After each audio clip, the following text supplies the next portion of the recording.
þrjár.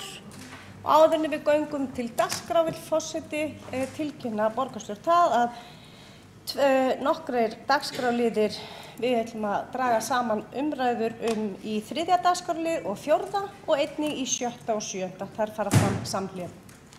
Þá göngum við til dagskrár og tökum fyrir stefnu Reykjavíkurborgar í málefnum innflytjenda, flóttafólks og hælisleitanda, samanber 19. lið fundargerðar borgarráðs frá því 5. apríl og þá tekur fyrstur til máls borgarfulltrúi Elín Oddný Sigurðardóttir.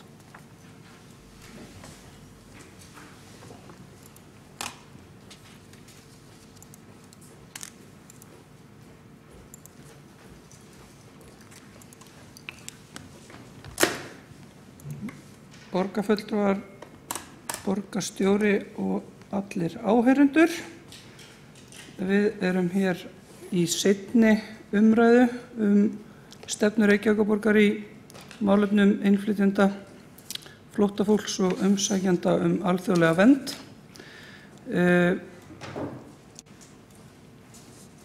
Við litum svo á að það var orðið nauðsynlegt og löngu tímabært að Reykjavíkurborg myndi setja sér heildstæða stefnu í þessum málaflokki. Svið og skrifstofur og ýmsir þjónustuveitendur hafa verið með stefnu en hún hefur ekki verið samræmd fyrir núna og teljum við það mikilvægt framfaraskref.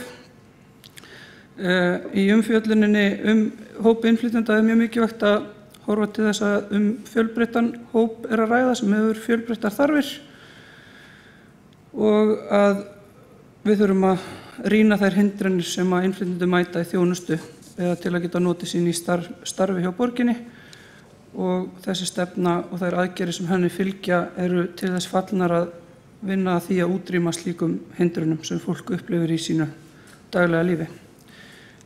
Stýrihópurinn sem ég fór fyrir var skipaður í september 2016, skilaði drögum stefnu og aðgerðaáætlun í september 2017 og í honum áttu allir flokkar sem sæti í borgarstjórn fulltrúa ásamt áheyrnarfulltrúa frá fjölmenningarráði.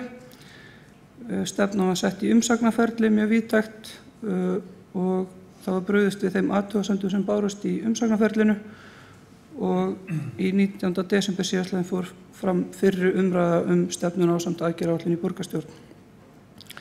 Eftir fyrri umræðu borgarstjórn var stýrihópnum falið að óska eftir frekari umsögnum frá þeim sviðum og skrifstofum borgarinnar sem ætlað að framfylgja aðgerðum tengdum stefnumótuninni. Það svolítið kannski nýmæli að hér erum við að samþykkja stefnu og aðgerðaáætlun svona í einum pakka og okkur fannst það í hópnum mjög mikilvægt og þeir sérfræðingar sem við ráðfærum okkur við að það væri skýr aðgerðaáætlun með ábyrgðarsvið og tímasetningum afgreitt með stefnunni til þess að fara að vinda sig bara í þá vinnu. Að samtals gerðu 7 svið og skrifstofur svöruðu þessum spurningum og aðgerðir voru metnar út frá svörum sem bárust. Auk þess var farið í sérstaka rýni á stefnumótun einstakra sviða tengdum innflytjendamálum og skoða samlegar áhrif þessara stefnu og þeirra stefnu sem þegar í gildi. Og það var ljóst að í greiningunni að mikið af því sem tiltekið í þessari aðgerðaáætlun með stefnu í málefnum innflytjendum, hælisleitenda og umsækjendum alþjóðlega vernd má nú þegar finna í annarri stefnumótun borgarinnar sem hefur þegar verið samþykkt og víðs vegar í kerfinu og það okkar mat að það sé til bóta að núna sé þetta allt á einum stað. Eitt af þeim atriðum sem þeir sérfræðingar sem stýrihópurinn ræddi við var að það vantaði heildstæða yfirsýn yfir málaflokkinn og samþykkt þeirra stefnu og þeirra aðgerðaáætlunina sem hér liggur fyrir til þess fallin að bregðast við þeim ábendingum að halda miðlægt utan þau fjölmörgu verkefni sem unnin á þessu sviði víðs vegar borgina. Ég tel því að hér séu mjög mikilvægt skref að ræða en ein heildarstefnumótun í málaflokknum veitir ákveðna yfirsýn yfir málaflokkinn og stofnun þverfaglegs teymis sem vinnur þvert á svið borgarinnar verður til þess fallið að auka skilvirkni og bæta þjónustu við borgarbúa. Þannig að það svona að koma því bara í gang sem fyrst. Aðgerðaáætlun með stefnu gerð til 4 ára í senn eins og gjarnan gert í borgarstjórn, þannig að hún gildir frá 2018 til 2022 og hún á að vera leiðarljós í þessari vinnu sem að Reykjavíkurborg stendur fram með fyrir að þjónusta þennan fjölbreytta hóp fólks.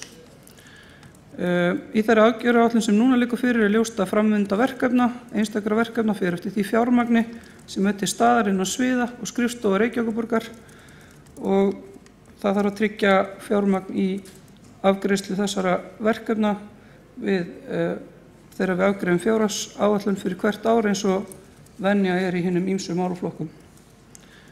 Ef vilji til að flýta framgangi einstakra verkefna eða leggja áherslu á þá getur það einhverjum tilfellum kallað á auka fjárveitingar.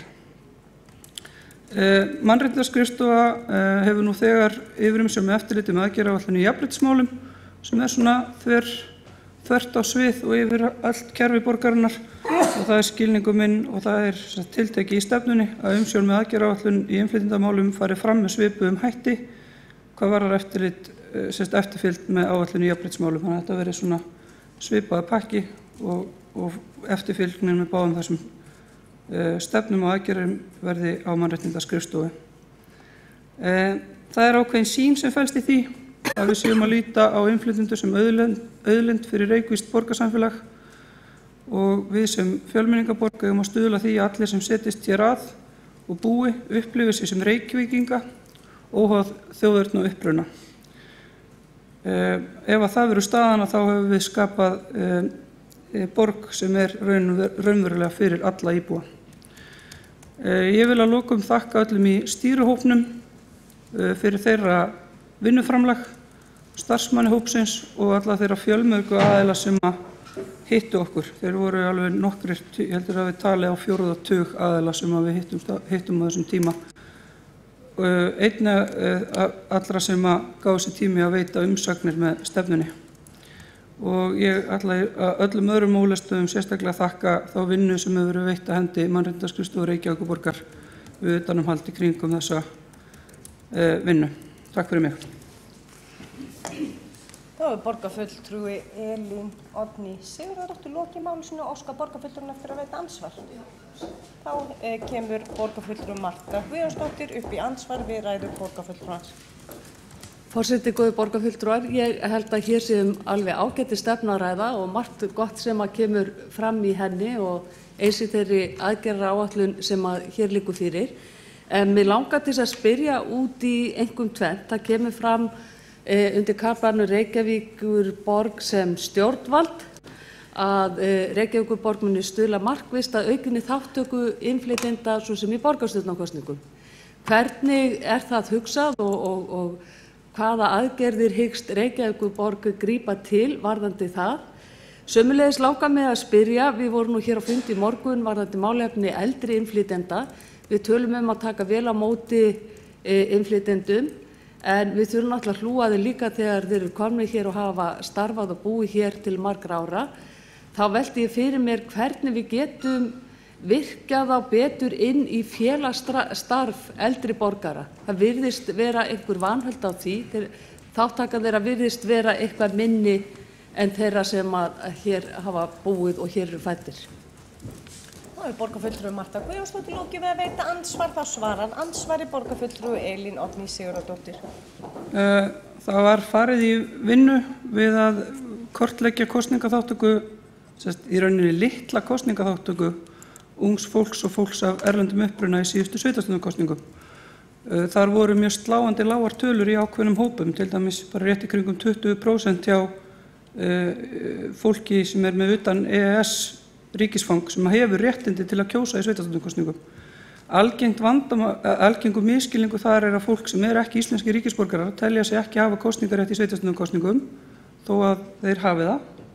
Fólk frá Norðurlöndum eftir 3 ár og aðrir íbúar eftir 5 ár og það þá okkar hugmynd og sú vinna hafin meðal annars í samstarfi við verkefni sem heitir Ég kýs sem snýr að kosningaþátttöku ungs fólks og svo með innflytjendunar að upplýsingar verði gerðar aðgengilegri á fleiri tungumálum, fólk upplýst kosningarétt sinn, hvar það geti kosið, hvernig það getur flettið upp hvort það sé á kjörskrá og þetta verkefni í fullum gangi og við taljum það svona vera okkar skylda sem stjórnvald að að allavega upplýsa fólk rétt sinn, síðan það náttúrulega hvers og eins að ákveða hvort hann kýs eða ekki, en mjög margir eru ekki að taka þátt vegna þess að þeir hafa ekki aðgang að þessum upplýsingum og veit ekki hvort megi kjósa. Varðandi félagsstarfi þá held ég að það séu svona ýmsar skýringar á því. Við náttúrulega vorum að samþykkja hér daginn líka stefnumótun í málefnum eldri borgara, þar sem við erum í fyrsta skipti í raun og veru að horfa til dæmis fjölbreyttari hóps eldri borgara eins og innflytjenda. Þar eru svona menningarlegar áherslur kannski öðruvísi, það er meira svona fjölskyldu, meiri samvera fjölskyldu og þá eldra fólk ofta sinna hlutverki barna og slíkt, en þetta það sama, það þarf bara að auka upplýsingar og upplýsa fólk hvað þjónusta í boði þarna. Þá borgarfulltrúi Elín Oddný Sigurðardóttir lokið við að svara andsvari og telst andsvörum lokið og borgarfulltrúi Sabine Leskop næst á mælendaskrá.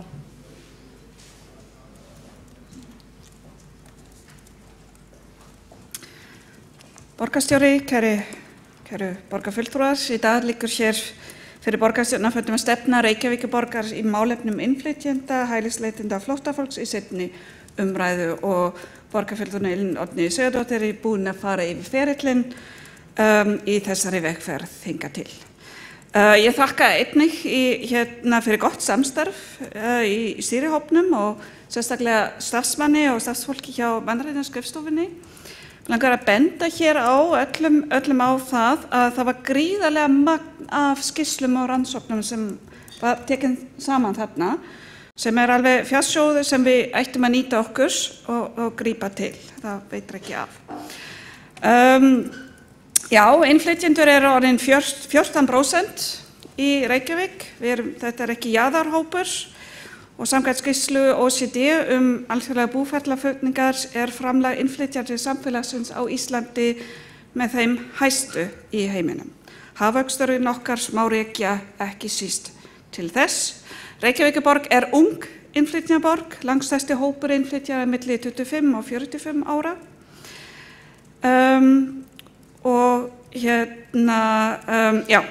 Mig langar aðeins að ræða heildarsýn sem er ríkjandi í þessari stefnu. Það snýst allt eins og kemur fram alveg í byrjunum að allir geta tekið virkan þátt í borginni og við þurfum að finna svolítið jafnvægi milli þess að vísa innflytjum ekki í aðra þjónustuleiðir en á sama tíma að sjálfsögðu að koma til móts við sér þarfir. Borgin í sínu fjórþættu hlutverk sem stjórnvald, atvinnureikandi, þjónustuaðili og samstarfsaðili á að vera þannig hönnuð að sem flestir njóta sín hér til fulls og þetta er, vona ég, heildarsýn sem kemur fram í þessari stefnu.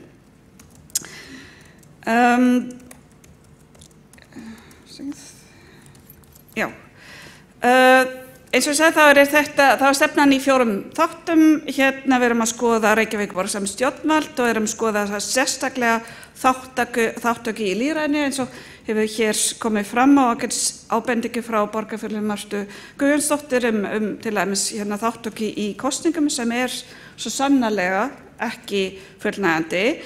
Þá er það náttúrulega okkur að veita upplýsingar. Við eigum að endurskoða margt sem við höfum verið að gera og það er í þessari stefnu til dæmis samþykktir fjölmenningaráð, túlka og þýðingastefnu sem er náttúrulega hjarta í upplýsingaveitu. Reykjavík ber mikla ábyrgð sem atvinnurekandi. Þar mætti nefna bara sem mjög gott dæmi. Við erum að bjóða nú þegar íslenskukennslu sem er bara mjög gott en starfsfólki virðist ekki að nýta sér þetta tilboð og þá þurfum við að skoða betur hvernig ferillinn er í þessu. Við þurfum að kanna betur launadreifingu hjá starfsfólkinu okkar, vinna markvisst gegn hatursorðræðu og það er eitt mjög konkrétt dæmi sem er kannski svolítið lýsandi þegar við erum að setja fram atvinnuauglýsingar, þá er mjög oft rætt góð íslenskukunnáttu, jafnvel þótt að sé kannski garðyrkjustörf að ræða en enginn getur einlega svarað því hvað felst í því. hvers konar góð íslensku kunnáttu þarf í garðyrkjustörf. Þannig að við leggjum hér til ákveðna ferlar, til dæmis að skilgreina að fara eftir evrópskum stöðlum í tungumálum til að geta sagt, ok, í þessu hlutverk þarftu að kunna þetta, í öðru hlutverki þarftu að kunna þetta og svona vinnum við þetta. Reykjavíkurborg sem þjónustuveitari er náttúrulega bara aftur góð ábending frá borgarfulltrúum Mörtu Guðmundsdóttur sem eldri borgara sem var einmitt fundur í morgun eldri innflytjendur sem þurfa búast við réttaröryggi. Og hjarta í þessari stefnu er líka svolítið þessi ábending að bæta samstarf við ríkið. Í þessum málaflokkum eins og í mörgum, þá skarast þjónustan og það skarast ábyrgðin rosalega mikið og þetta þarf að samræma og við leggjum hér til að Reykjavíkurborg eigi að hafa frumkvæði á þessu samstarfi í formi upplýsingamiðstöðvar fyrir innflytjendur en einnig í frekari samstarfs vettvangum. Gott dæmi fyrir þetta er hópurinn sem hefur fengið stöðu flóttafólks, það sem færis náttúrulega frá ríkinu yfir til sveitarfélaga og þarf að skýra miklu betur og það starf alveg í gangi, þannig við þurfum að byggja á það. Annað dæmi þáttaka í íþrótta- og tómstundastarfi unglinga. Það eitthvað sem við getum bætt stórkostlega og höfum alveg tæki og reynslu. Ef ég að hugsa til kynja fjárhagsáætlun, þetta eitthvað sem við getum nýtt okkur yfirfært og þetta lá til grundvalla í þessum stýrihópi, þessi hugsunarhátt. Eins og ég nefndi þá var í morgun fundur öldungaráðs stöðu eldri innflytjenda og þetta einmitt mjög gott dæmi. Vandamál í þessum hópi að fólk fær ekki full réttindi, lífræðisréttindi, nema að hafa búið hér í 40 ár á aldrinum 16 til 67. Það nær flestir ekki. Og þetta svolítið merkilegt, þetta á að sjálfsögðu líka við Íslendinga sem voru erlendis í langan tíma. Þannig að erfið staða þessa hóps tilkomin vegna þessa að margir búast við fátækt og þurfa á fjárhagsaðstoð svo sveitarfélaga að halda og þau nýta sér það nú þegar en þau nýta sér ekki eins og bent var á til dæmis félagsstarfið. Annað dæmi fyrir samstarf sem við viljum sjá fjölmenningarþing og þannig að það margt sem kom fram.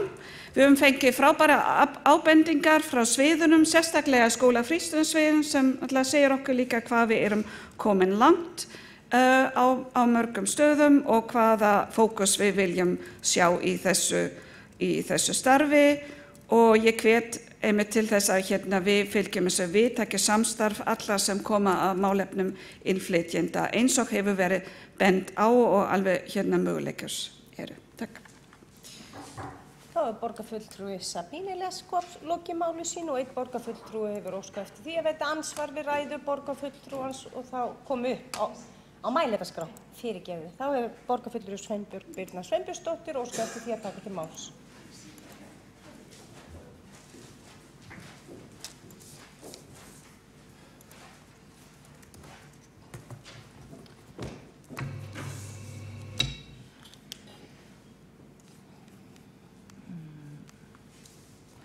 Frú forseti, borgarstjóri og ágæta borgarstjórn. Ég vil þakka þeim borgarfulltrúum sem hafa komið hér og farið yfir í annarri umræðu þær helstu aðferðir við gerð þessara stefnu sem hér liggur fyrir. Það eru þegar ég held, mér minnir, ég fór nú ekki að skoða, mér minnir nú þegar þetta var í fyrstu umræðu, ég hafi komið með svona sambærilegar vangaveltur eins og ég að koma fram með núna. Og þær snúa sérst að því að það, ef ég man rétt, þá þessi september 2016 sem samþykkt í borgarráði að fara í þessa vinnu og á sama tíma var verið að samþykkja ný útlendingalög á Alþingi. Og ég man að ég benti vegna þess að fyrsta tillagan sem sagt hljómaði það að það væri verið að tala um hælisleitendur og það hugtak var náttúrulega að detta út og ég man að ég benti á það. Og síðan náttúrulega öðlast útlendingalögin gildi 1. janúar 2017 og þá þessi vinna sem að afraksturinn liggur fyrir farin af stað. Það sem að mér finnst mjög sérstakt sem sagt að í skýrslunni þá skilgreiningar á orðinu innflytjandi og þar segir, með leyfi forseta, innflytjandi íbúi á Íslandi sem fæddur erlendis, óháð ríkisborgararétti. Þetta hugtaknar líka við flóttamenn. Ef við skoðum skilgreiningu á hugtakinu innflytjandi að þá, sem sagt samkvæmt orðabók, að þá það þannig að innflytjandi einstaklingur sem fæddur erlendis og þá samsvör með það sem við erum að tala um hérna hjá Reykjavíkurborg, en sem kemur og á foreldra sem einnig eru fæddir erlendis, svo og afar hans og báðar ömmur. Önnur kynslóð innflytjenda eru einstaklingar sem fæddir á Íslandi og foreldrar sem báðir eru innflytjendur. Fólk talað af erlenda bakgrunn ef annað foreldri erlend. Eins og skilgreiningin sett fram í þessari stefnu, ágæta fólk, þá á þetta við alla sem fæðast erlendis. Það að segja þetta við fyrrverandi manni minn sem fæddur í Lúxemborg og öll hans systkini. Þetta við mjög mörg læknabörn sem fæðast til dæmis í Svíþjóð. Þannig að þegar verið að tala innflytjendur í þessari skýrslu og það að þessi 14% sem hópur þá innflytjenda vantar þá samkvæmt skilgreiningu þessa hóps hér. Það ekki rétt? Samkvæmt þessari skilgreiningu, þannig að við erum að telja alla þá sem eru fæddir erlendis. Burtséð frá því hvort þeir eiga íslenska foreldra, íslenska hafi verið töluð á heimilinu eða ekki. Og mér finnst, ef við skoðum síðan hugtakanotkuna í lögunum útlendinga frá 2016, þá bara hreint út, þá eru 27. lið, þar skrifa útlendingur, einstaklingur sem hefur ekki íslenska ríkisborgararétt. Og hugtaki innflytjandi ekki til í lögum útlendinga. Ég alveg bara velti fyrir mér, ég sé reyndar að borgarlögmaður, ekki borgarlögmaður, ég sé að umboðsmaður borgarbúa hefur komið á þessari vinnu, en ég alveg velti fyrir mér að svona lögfræðilegri nálgun til þess að þetta sé til þetta skal hafi þann trúverðugleika sem það á að hafa. Ég get því miður ekki samþykkt þessa stefnu vegna þess að mér finnst hugtakanotkunin í því hvernig verið að setja þennan hóp saman röng. Þar með ég ekki að segja að það sé ekki hlutir þarna inni sem eru góðra gjalda verðir. Og þá vil ég sérstaklega taka lið 3.14 þar sem talað að þrói verið sérstök móttöku áætlun og úrræði fyrir börn umsækjandi alþjóðlega vernd sem líklegt að muni vera til skamms tíma í skóla hérlendis. Þegar samið við ríki þjónustu við hópinn skal tryggt að börnin fái menntunarúrræði innan 4 vikna frá komu til landsins. Tímasetningin á þessu framkvæmdaratriði 2018, þar sé ár, og ábyrgðin hjá skóla- og frístundasviði, kostnaður innan ramma, og þetta í samræmi við tillögu skóla- og frístundasviðs sem samþykkt var á fundi ráðsins 24. janúar 2018. Og ég fagna því sérstaklega að þarna skrifað að skoða frekar við samningagerð við Útlendingastofnun.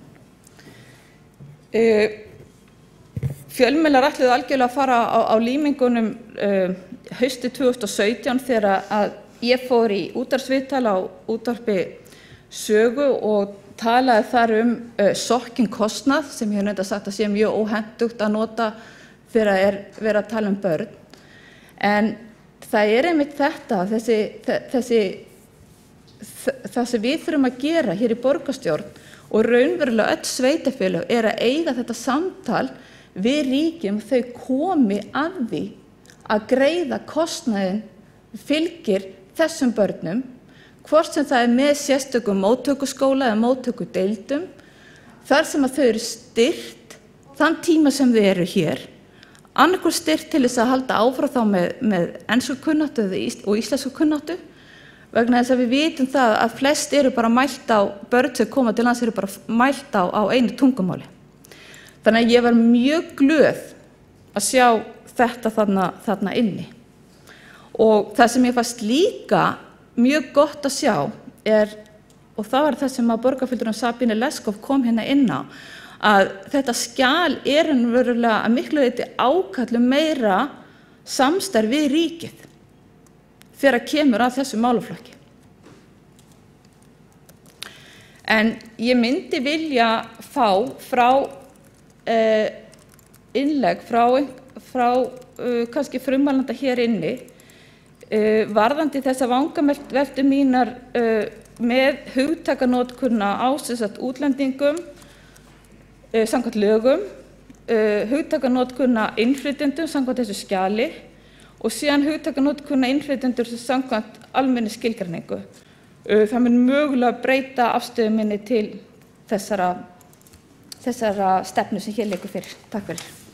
Þá hefur borgarfulltrúi Sveinbjörg Birna Sveinbjörnsdóttir lokið máli sínu og þá hefur borgarfulltrúi Elín óskar hún eftir að fara á mælendaskrá eða veita andsvar. Þá hefur borgarfulltrúi Elín Oddný Sigurðardóttir óskar eftir því að veita andsvar. Bara varðandi hugtök, þá þetta ekki stefna málefni útlendinga, þetta stefna málefni innflytjenda, þannig að útlendingalög koma við ákveðin hóp í þessari stefnu en alls ekki allan hópinn. Þannig að það bara 2 ólík hugtök sem hafa ólíka hluti. Varðandi skilgreiningunni í stefnunni þá þetta bara samkvæmt þeirri skráningu sem Hagstofan notar sem eru þau gögn sem við getum fengið og talan miðuð út frá því, ekki skilgreiningu í orðabók. Þá hefur borgarfulltrúin Elín Oddný Sigurðardóttir lokið við að veita andsvar. Þá telst andsvörum lokið og við þurfum að bera upp stefnuna eða ekki fleiri á mælendaskrá. Óska eftir því að borgarfulltrúar gangi inn í borgarstjórnarsal svo við getum greitt atkvæði þennan dagskrárlið.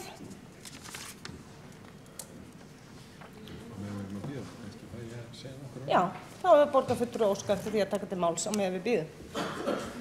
Forseti ágæta borgarstjórn, ég ætla ekki að bæta miklu efnislegar umræður, heldur fyrst og fremst koma fram fyrir þökkum til Elínar Oddnýjar Sigurðardóttur borgarfulltrúa sem hefur leitt þessa vinnu og allra þeirra sem hafa komið að gerð stefnunar. Við erum nú að ræða hana hér í annað skipti og með ítarlegu kostnaðarmati og í stefnunni felst metnaður en líka mikla skyldur á að fylgja eftir og ég finn ekki annað af umræðum hér í borgarstjórninni að þessi þverpólitísku stuðningur við það sem fagnaðarefni. Þá hefur borgarstjórinn lokið máli sínu og þá hafa ekki fleiri hvatt sér hljóðs undir þessum dagskrárlið. Og enn og aftur langar mig að fá borgarfulltrúa inn í borgarstjórnarsal. Takk fyrir það. Þá stefna Reykjavíkurborgar í málefnum innflytjenda, flóttafólks og hælisleitanda. Samanber lið 19. fundargerð borgarráðs frá því 15. apríl borin upp. Þeir borgarfulltrúar sem samþykkja það gefið merki. Einhver á móti, það telst samþykkt með einni hjásetu. Og borgarfulltrúi Sveinbjörg Birna Sveinbjörnsdóttir áskilur sér rétt til bókunar. Og fleiri áskilur sér þann rétt á þessum merkilega fundi.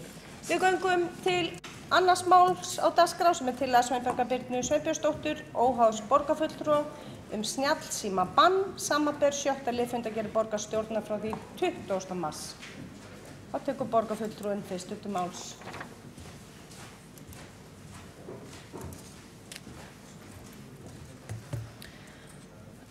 Frú forseti, borgarstjóri og ágæta borgarstjórn. Ég kem hér upp og flyt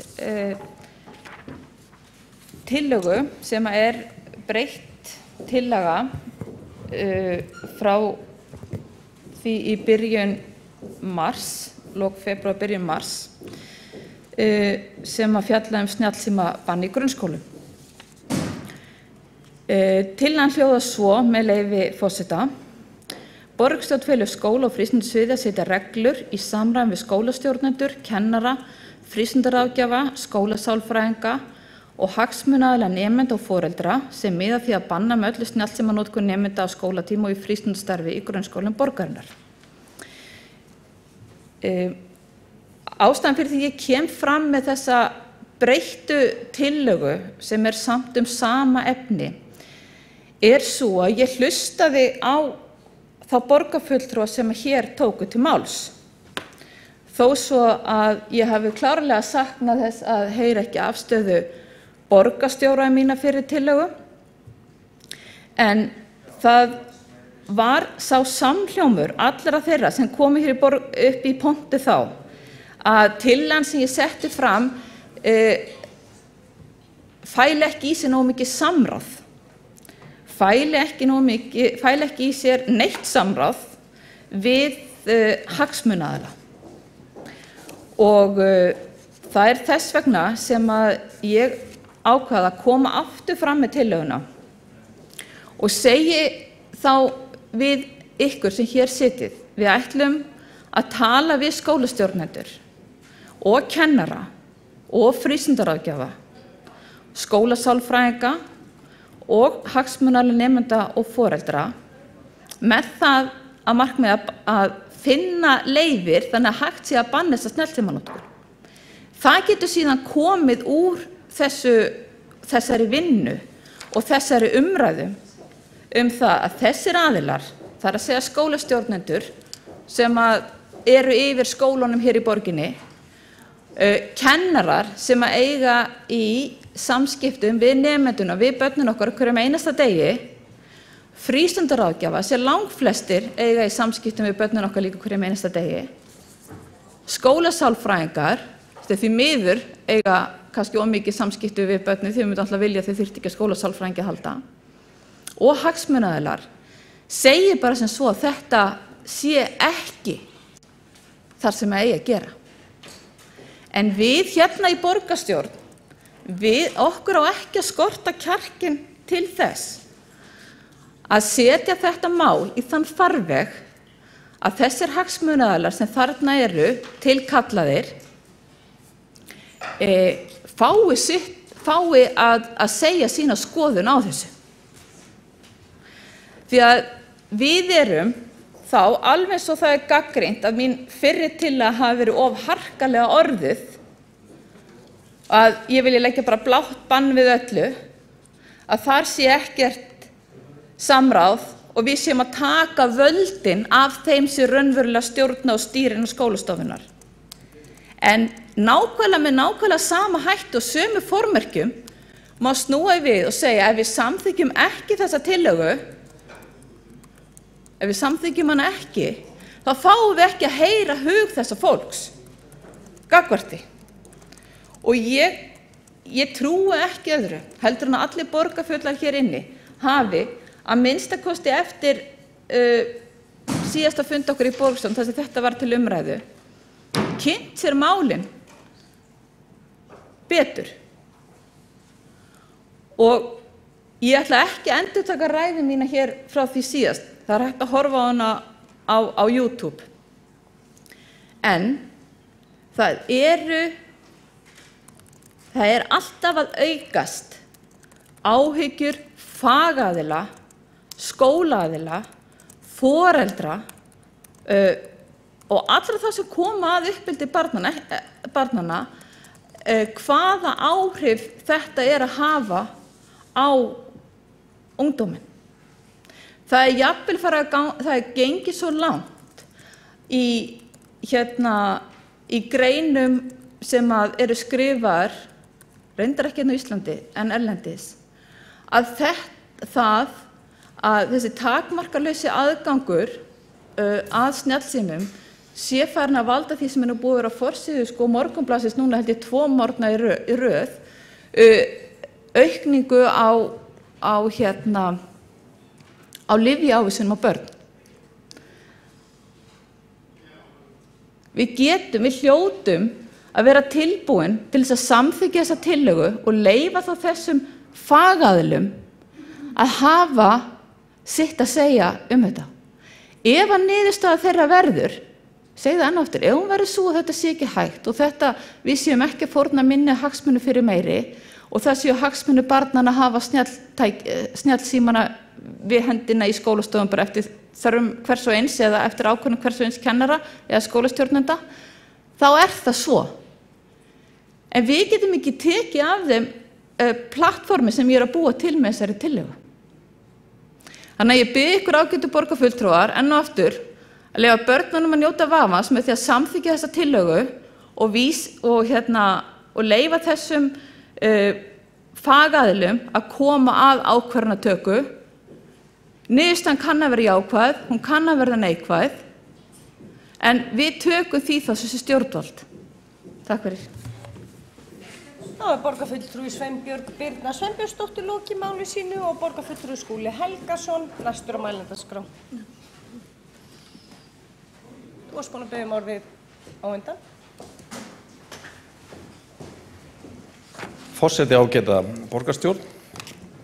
Það sem gott við þessa tillögu að það talað samráð við skólastjórnendur, kennara, nemendur, foreldra og fleiri og þetta það eina viti þegar við erum að velta fyrir okkur svona máli sem að snýst það hvort við eigum að grípa inn í gangverkið og setja boð og bönn eða takmarkanir á notkun snjalltækja í skólaumhverfinu.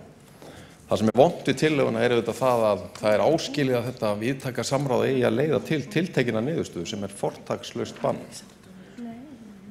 Samráðið sem sem sé bara í orði en ekki á borði og það auðvitað bæði óraunhæft og óskynsamlegt að skipa málum svo fyrir að skólasamfélagi megi ekki nýta þá eiginleika sem eru jákvæðir og fylgja þessari tækni í skóla- og frístundastarfinu. Svo verður líka að hafa það í huga að það yrði vantarlega vonlaust að fylgja banni eftir svo vel væri, öðruvísi en að koma upp þunglamalegu eftirlitskerfi og menn geta spurt sig hvort að fortakslaust banna þessu tæki sé raunhæft þegar að ræða tæki sem að mikill meirihluti borgarbúa á öllum aldri notar daglega. Og mér finnst það líka vekja upp spurningar tvöfalt siðferði að ætla að banna eitthvað í skólasamfélaginu sem að allur almenningur notar á hverjum degi, þar á meðal foreldrar grunnskólabarna. Við eigum hins vegar að sjálfsögðu að taka umræðuna snjallsíma notkun í skólaumhverfinu, kosti hennar og galla og mér finnst velkomandi greina og við höfum rætt það til dæmis í samhengi við menntastefnuvinnuna að við tökum samtalið við skólasamfélagið, foreldra, nemendur og fleiri hvort ekki sé rétt að setja viðmið ákveðna takmarkanir á bæði skjátíma og snjalltækjanotkun. Jafnvel leita eftir áhugasömum aðilum tilraunaverkefni verulega takmarkun þar sem að við mælum þá í leiðinni áhrifin á samskipti barna, á líðan, á gengi í skóla og svo framvegis. Og vissulega þörf á því að huga sérstaklega að yngstu börnunum, þá við börn á leikskólaaldri, en við eigum erlendar rannsóknir sem benda til ákveðna fylgni á milli snjalltækjanotkunar þar og til dæmis hægfara málþroska. Fylgni segi ég, það þýðir ekki orsakasamband en við höfum klárlega að skoða vel slíkar rannsóknir og bregðast við á viðeigandi hátt. En lykilatriði auðvitað þetta að hafa skólasamfélagið þar með talið foreldra með í ráðum þegar við leitum bestu leiðana í þessum efnum og að ef við erum að bjóða upp í samráða þá sé það raunverulegt samráð en ekki bara upp á punt. Þá hefur borgarfulltrúi Skúli Helgason lokið máli sínu og þá borgarfulltrúi Sveinbjörg Birna Sveinbjörnsdóttir óska eftir því að fara í andsvar við ræðu borgarfulltrúans. Frú forseti, borgarstjóri og ágæta borgarstjórn. Mér fannst ræða formanns skóla- og frístundasviðs að ákveðnu leyti góð, nema þegar hann talar tvöfalt siðferði eða siðgæði. Auðvitað það svo að börnum til með spanna að neyta áfengis á skólaskemmtunum þó svo foreldrarnir neyti áfengis á sínum skemmtunum, að minnsta kosti einhverju þeirra. En ég ætla að nota það plattform sem að formaður skóla- og frístundasviðs kastaði eða kom með hérna upp og óska eftir að gera breytingartillögu á framkominni tillögu sem sem sagt verður þá þannig að borgarstjórn feli skóla- og frístundasviði að setja reglur í samræmi við skólastjórnendur, kennara, frístundaráðgjafa skóla, sálfræðinga og hagsmunaaðila nemenda og foreldra sem miða að því að takmarka eða setja reglur, samræmdar reglur nemenda í öllum grunnskólum Reykjavíkur á skólatíma og í frístundastarfi í grunnskólum borgarinnar. Það var borgarfulltrúi Sveinbjörg Birna Sveinbjörnsdóttir lokið við að veita ansvar, einnig lokið við það að bera upp breytta tillögu og þá telst ansvörum lokið og þá er borgarfulltrúi, hvað heitir hann aftur? Sigurður Björn Blöndal, næstur á mælendaskrá. Takk fyrir það.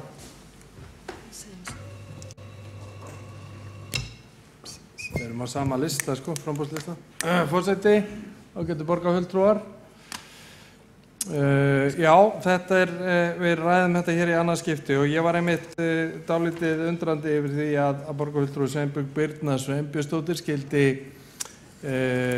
hafa lesið það út úr umræðunni síðast að þetta snerist einungis samráðið vegna þess að það var orðið banna sem var ítrekað tekið fram hér að við vorum höfðum ekki áhuga á að samþykkja tillögu sem að fæli það í sér og ég vil þessi tillaga sem að þessi breytingartillaga hún spori rétta átt en það sem að kom ítrekað fram í umræðunum síðast var að við vorum alveg tilbúin að skoða það að það eru settar viðmiðunarreglur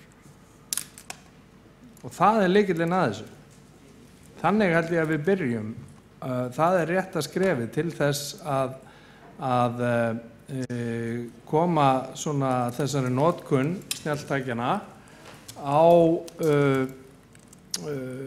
svipaðan stað hjá krökkunum af því að kannski er helsti svona núningsflöturinn er til dæmis að það verið að nota þetta á mismunandi tímum. Þá er ég sérstaklega að tala seint og svo þetta inn í skóla og ef það er alveg skýrt hvenær má nota þetta svona, eða sem sagt ef það eru skýrar viðmiðunarreglur það sérstaklega varðandi notkunna heima fyrir að það sé til dæmis ekki almennt ekki verið að nota mikið að hanga í þessu eftir 10 eða eitthvað þá held ég að við getum alveg sætt okkur við eitthvað slíkt. Nú varðandi skólana sjálfa þá er þetta auðvitað svolítið samspil þess af því að hluta til er þetta bara mjög mikilvægt og öflugt upplýsingatæki sem hafa verið með í höndunum og ég meina ekki myndum við banna bækur það var reyndar voru nú einu sinni bannaða bækur hérna í gamla daga en það var horfið frá því þótt ekki góð hugmynd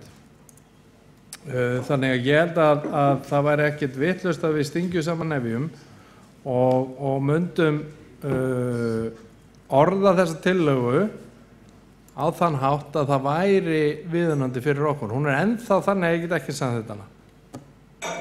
En hún er að nálgast. Takk fyrir. Það var borgarfulltrúi Sigurður Björn Blöndal lokið máli sínu og þá kemur borgarfulltrúi Sveinbjörg Birna Sveinbjörnsdóttir upp í ansvar við ræðu borgarfulltrúans.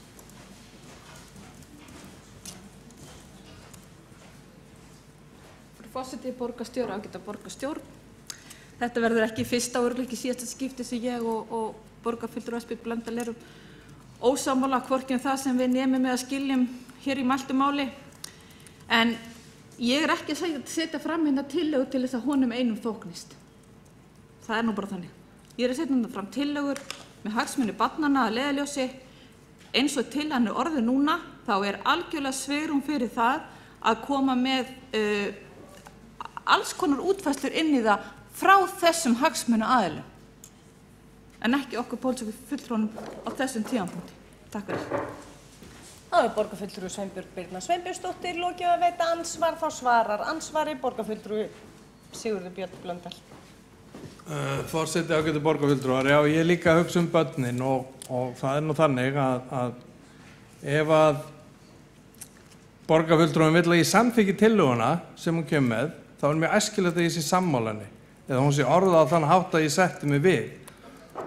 Og ef hún ekki tilbúin til þess, þá er hún engan áhuga á hvorki að þá er engan áhuga á að koma tillögunni í gegn og þá væntanlega ekki á því að börnin njóti þessara góðu hugmynda.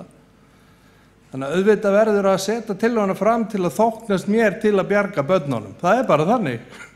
Þú verður að fá fylgi við tillöguna þína. Það er bara svoleiðis. Já.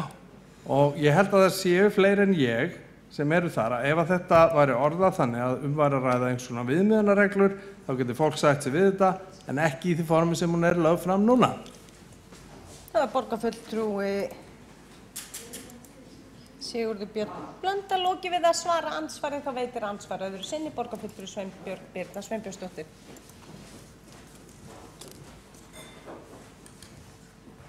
Frú forseti, borgarstjóri, ágæta borgarstjórn. Mér finnst leiðilegt að vera að koma með einhverjar tillögur sem að eru svo mikið móð og mikið það er svo opnar sko í alla enda að við getum annars sleppt að setja það fram. En ég óska eftir að borgarstjóri komi inn í þessa umræðu með innlegg sem 5 barna faðir og læknir. Þá hefur borgarfulltrúi Sveinbjörg Birna Sveinbjörnsdóttir lokið við það að veita andsvar öðru sinni. Þá kemur borgarstjóri upp og ber af sér sakir. 1, 2 og bingo. Forseti, ágæta borgarstjórn, ég er hamingjusamur 4 barna faðir, ekki 5. En hef að öðru leyti ekki mikið við þessu umræðu að bæta eða orð formanns borgarráðs. Þá hefur borgarstjóri lokið við að bera af sér sakir og þá er og andsvörum telst lokið, fyrirgefið, glemt að tilkynna það, og borgarfulltrúi Guðfinna Jóhanna Guðmundsdóttir næst á mælendaskrá. Ef hún kemst úr símanum.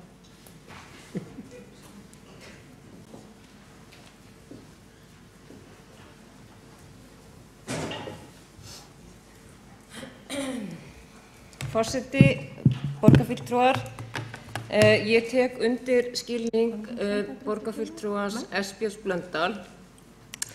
Ég kom hér í ræðustól þegar að tillaga var flutt áður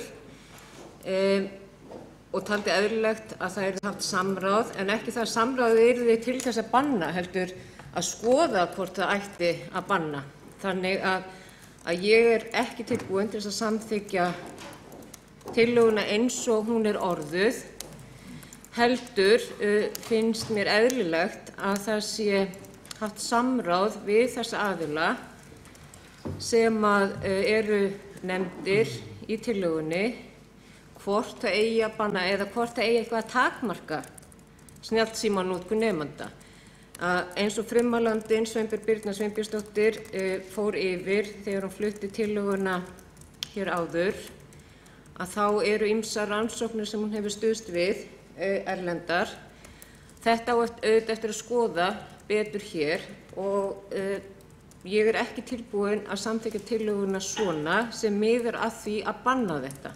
Ég tel að það samráð og þær upplýsingar liggi í rauninni ekki fyrir á þessari stundu niðurstaðan í rauninni hvort það eigi að banna, heldur að það eigi að skoða hvort eðlilegt sé að banna snjallsímanotkun í skólum og þá þurfum við fyrst að skoða málið út frá öllum hliðum með hagsmunaaðilum. Þá hefur borgarfulltrúi Guðfinna Jóhanna Guðmundsdóttir lokið máli sínu og borgarfulltrúi lokið við andsvörum sínum og bjóða borgarfulltrúum að koma á mælendaskrá. Já, þá hefur borgarfulltrúi Sveinbjörg Birna Sveinbjörnsdóttir óska eftir því að taka til máls. Frú forseti, borgarstjóri, ágæta borgarstjórn, ég ætla bara að benda borgarfulltrúanum Guðfinnu Jóhannu Guðmundsdóttur á því að breytingartillagan sem ég var búin að koma upp með, að hún fjallaði einmitt, það var búið að taka út með það markmiði að banna, heldur að setja samræmda reglur, hverjar svo sem þær þá yrðu.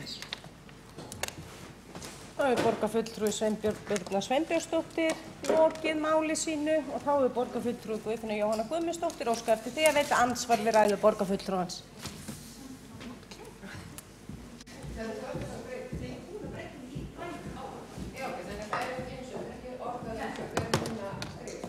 Það væri þó gott að fá hana.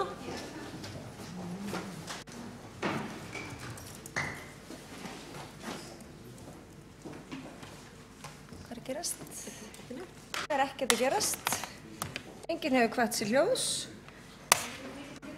Forseti vill minna Sveinbjörgu Birnu Sveinbjörnsdóttur borgarfulltrúa á það að senda borgarfulltrúum nýja tillögu. Við frestum afgreiðslunum stundarsakir og vindum okkur í næsta lið og útsendri dagskrá. Þar eru 2 liðir sem eru samhljóma og forseti hefur ákveðið að taka þá saman til umræðu. Það er liður 3, tillaga borgarfulltrúa Sjálfstæðisflokksins eflingu innviða vegna rafbílavæðingar og liður 4, umræðum nýjungar í samgöngumálum og málshefjandi er borgarstjóri.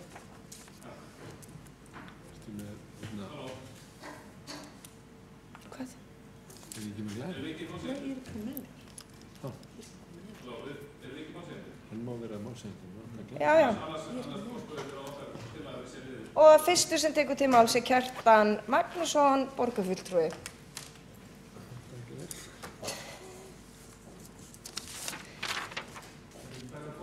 Og þetta eru 2 liðir sem eru teknir saman til umræðu og forseti hefur dagskrárvaldi. Ég vil minna borgarfulltrúa það.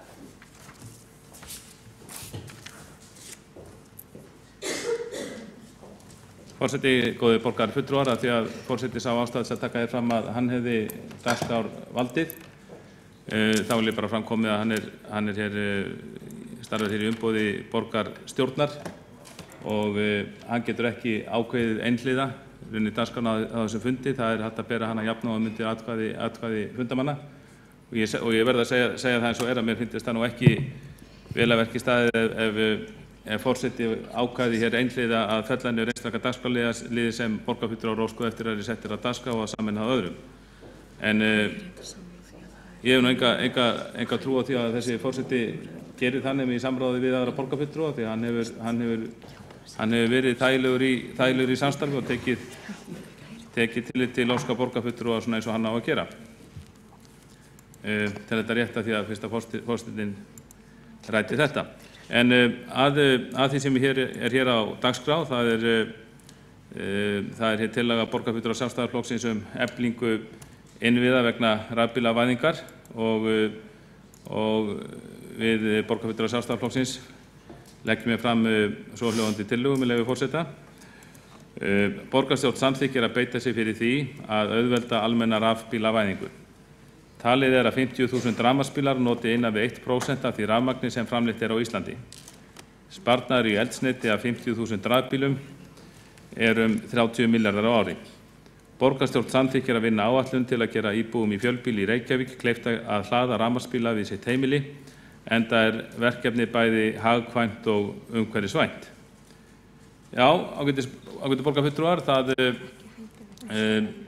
þetta er ekki alveg í fyrsta sinn sem við ræðum þessi mál í sölum borgarstjórnar. Þau hafa margoft verið rædd áður og nokkuð langt eigi mannrétt síðan þau komu fyrst hér á dagskrá. En það er alveg stórkostlegt að rauninni sjá.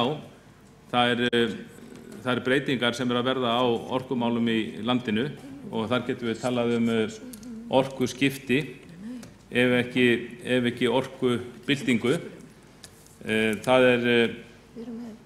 er langt síðan að menn fóru að ræða þá möguleika sem væri hér á Íslandi og hér í Reykjavík í rafbílavæðingu en lengi vel þá fór umræðan fram í Háskóla Íslands undir stjórn nokkura prófessora þar. Mér minni hann hafi heitið Gísli Jónsson minni mig, sá prófessor sem kannski kom málinu á öðrum mönnum fremur heiðurinn að því hafa komið málun á dagskrá hérlendis og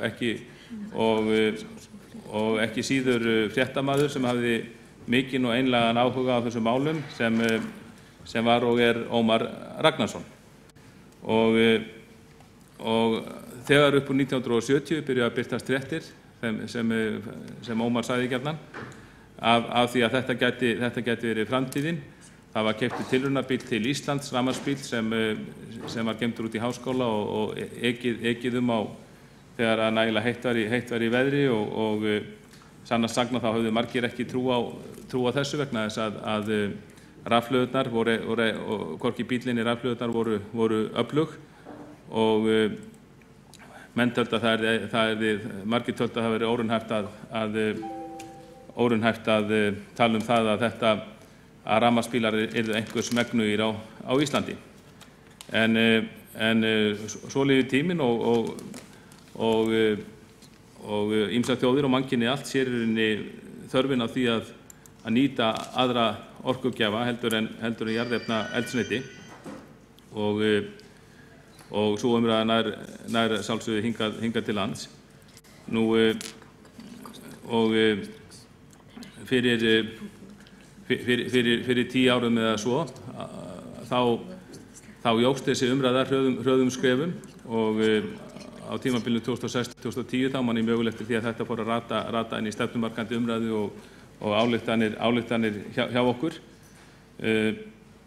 Ég var viðstaddur þegar við settum rafbílastæði upp niður í bæ og vakti mikla athygli. Það var á vegum Orkuveitunnar og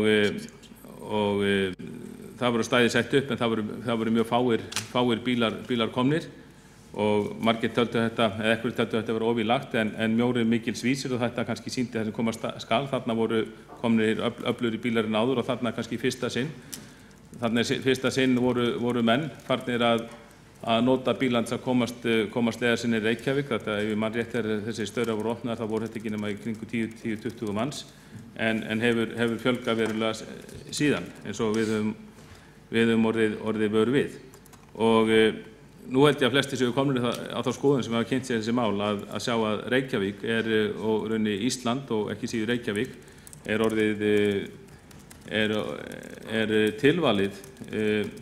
tilvalið til notkunar rafbíla. Íslendingar eru mesti raforku framleiðandi í heimi per capita eða miðað við fólksfjölda, framleiðum mjög mikla orku. Nú, við erum einnig mjög mikil bílaþjóð, við erum með mestu bílaþjóðum í heimi, bæði hér í Reykjavík og þetta bara hringinn í kringum landið. En það margt sem bendir til þess og það er bara orðið augljóst að það hentar okkur mjög vel að rafbílavæðast. Og ástæðan ekki síst svo að Ísland er að breytast í borgríki. Ég held að það kannski að reykja hvað skilgreiningin borgríki en ég held að það sé algengt að menn tala borgríki þegar svona 70-80% viðkomandi þjóðar komin á frekar lítið landsvæði sem bara hægt að keyra fram og aftur kannski á 1 eða 2 klukkutímum. Og ég held að við séum að ná því marki og það er ekkert sem bendir til annars en að þjóðin eigi eftir að halda áfram að þétta byggðir, svo má segja. Það vil stundum gleymast þegar við ræðum þéttingu byggðar hér í borgarstjórn að fá lönd hafa raunni orðið þeirra gæfu aðnjótandi að ná eins mikið að þétta byggð á síðustu 100 árum eins og Íslendingar. Íslendingar voru með dreifðir en eru nú komnir á frekar lítið svæði og sú þróun heldur áfram. Og það er ekki síst þetta, þessi þróun landsins í átt til borgríki sem gerir það að verkum að rafbílavæðingin getur orðið mjög snjöll og hún er að verða að veruleika. Það er staðreynd, þessar tölur eru kannski eitthvað á reiki en það hefur verið fullyrt um mig að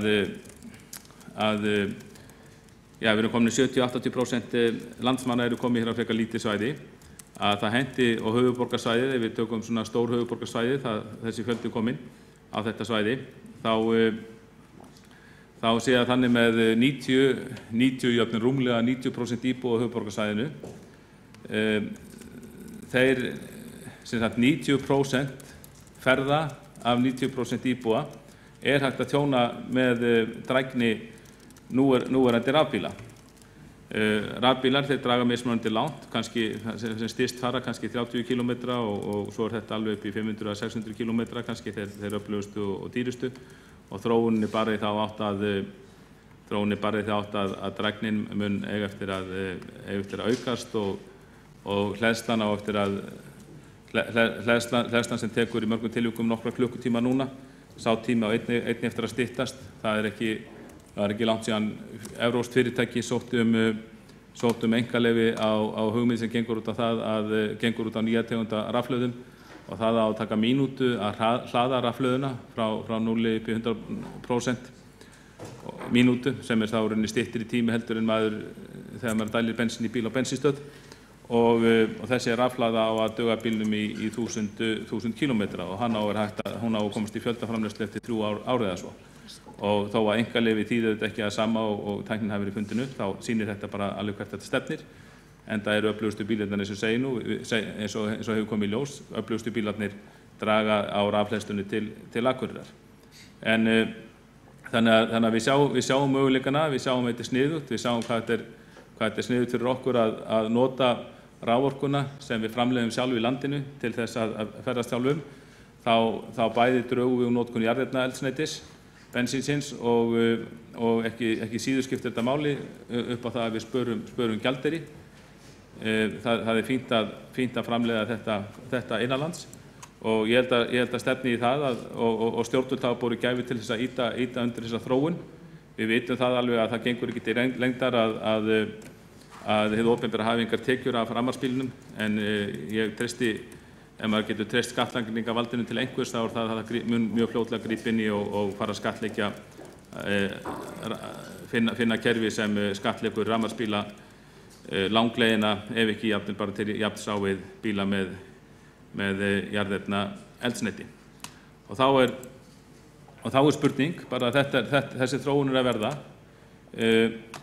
Það er rétt að hið opinbera ýta undir þessa þróun. Ríkið hefur gert það með því að fella niður tolla og gjöld af rafmagnsbílum, og það sem til okkur heyrir er að gera fólki kleift að rafbíla væðast, og ég held að við höfum ekkert staðið okkur illa í því. Ég nefndi þarna dæmi fyrir 10 árum þar sem Orkuveitan tók ákveðið frumkvæði til þess að eins og menn töluðum umbuna eða jafnvel hygla rafbíla eigendum með ákveðnum hætti. Þeir fengu ókeypis staði hér í bænum.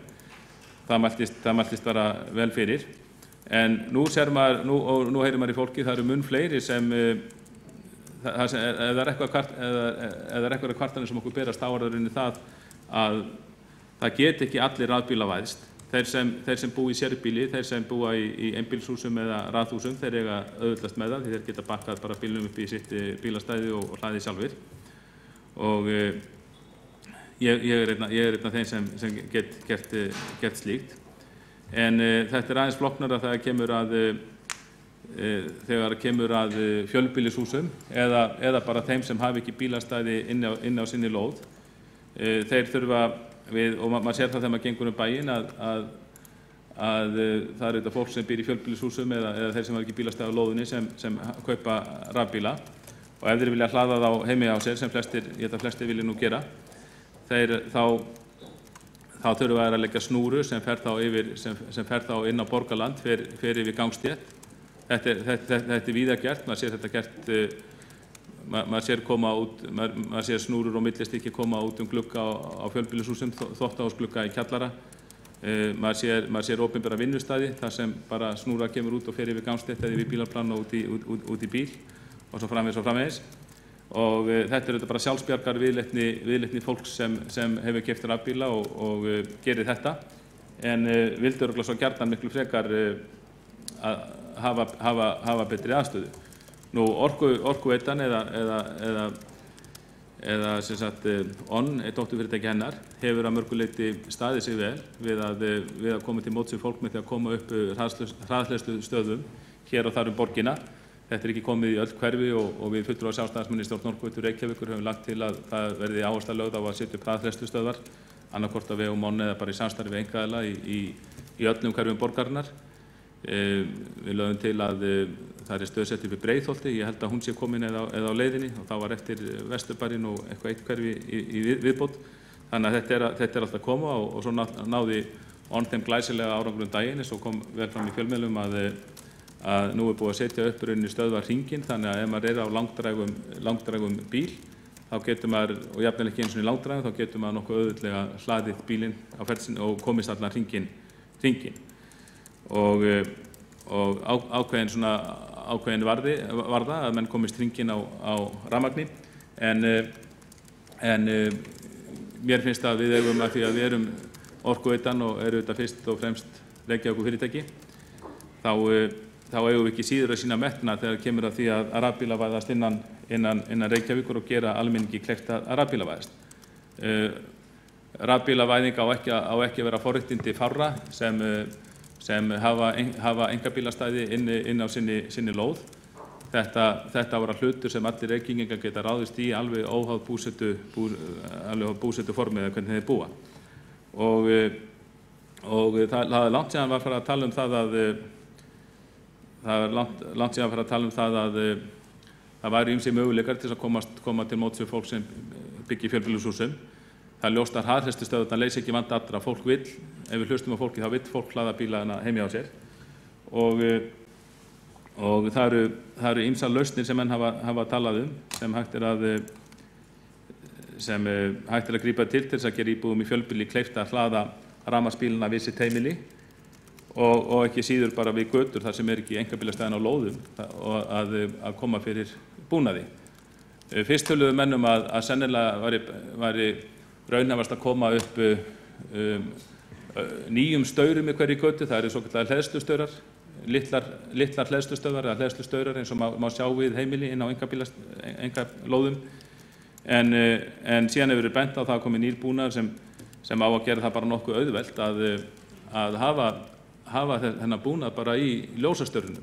Það vill svona til að við höfum fjölmarga ljósastaura í Reykjavík í öllum okkar götum og þangað liggja rafmagnstengingar misöflugar að vísu en það ætti að vera hægt með tiltölu lítilli fyrirhöfn, kannski sérstakri gjaldtöku að koma fyrir bara einstungum í ljósastaurum.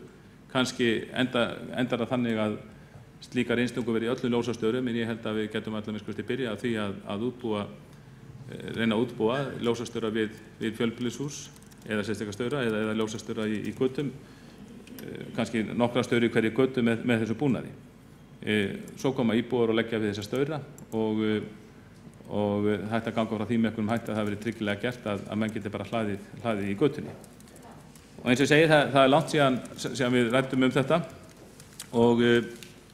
en við sjáum ekki og almenningur sér ekki ennþá þessar lausnir beinlínis. Fólk sér hleðslustöðvarnar og taklað fyrir þær og það er ýmislegt verið gert en ég met það að þetta sé svona það atriði sem kannski liggur mest á núna. Og ég átti að satt að sé að vona því að með við gangin og með umræðarnar sem hafa verið þetta væri komið í gang en það hefur ýmislegt verið gert og er alls ekki verið að vanþakka það og það eru ýmsar áætlanir verið samþykktar sem eru með metnaðarfullar út af fyrir sig en þetta snýst kannski bara að koma þeim í framkvæmd. Eins og stundum bent á, það er mjög gott að hafa fínar áætlanir og flott glærusjó en það dugir ekki eitt og sér. Við þurfum að hrinda þessu í framkvæmd og ég held að það færi vel á því að við samþykktum þessa tillögu hér í dag. Það yrði samþykkt að vinna áætlun til að gera íbúum í fjölbýli, mætti að bæta við bara íbúum í öllum götum, ekki síður bara þeim sem í sérbýli en hafa ekki aðstöðuna til að setja bílinn á lóður og hlaða á þar. Gera fólki kleift að hlaða rafmagnsbílana við sitt heimili. Og mér skilst eftir að hafa talað við þá sem þekkja mjög vel til þessara mála. Það þyrfti sáralítinn undirbúningstíma. Það var jafnvel hægt að hefja standa strax á þessu ári. Gera fólki kleift útbúa ljósastaurum með sérstökum hætti eða annað búnað þannig að fólk geti hlaðið rafmagnsbíla við sitt heimili. Þetta eru gaman að eiga umræðu þetta hér í borgarstjórn og auðvitað tengist þetta því sem ég þykist vita að Dagur Bjarkesson borgarstjóri muni tala hér á eftir mér, nýjungar í samgöngumálum. Þetta er auðvitað bara einn lítill angi af öllum þeim nýjungum og rauninni byltingu sem við sjáum framundan í samgöngumálum og eru auðvitað bara sjálfsagt að ræða hér af skynsamlegu viti og sem oftast í borgarstjórn.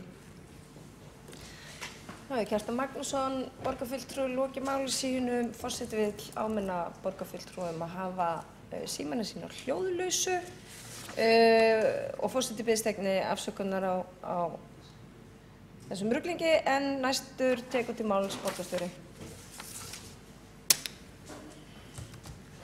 Forseti ágæta borgarstjórn, hugsanlega hefðum við geta stytt þessa umræðu með því að hafa endaskipti á þessu og rifja upp það sem að liggur þegar fyrir í samþykkti stefnumörkum borgarinnar og það sem farið hefur verið yfir á opnum fundum samgöngumál að undanförnu í Ráðhúsinu og á ársfundi Orkuveitunar.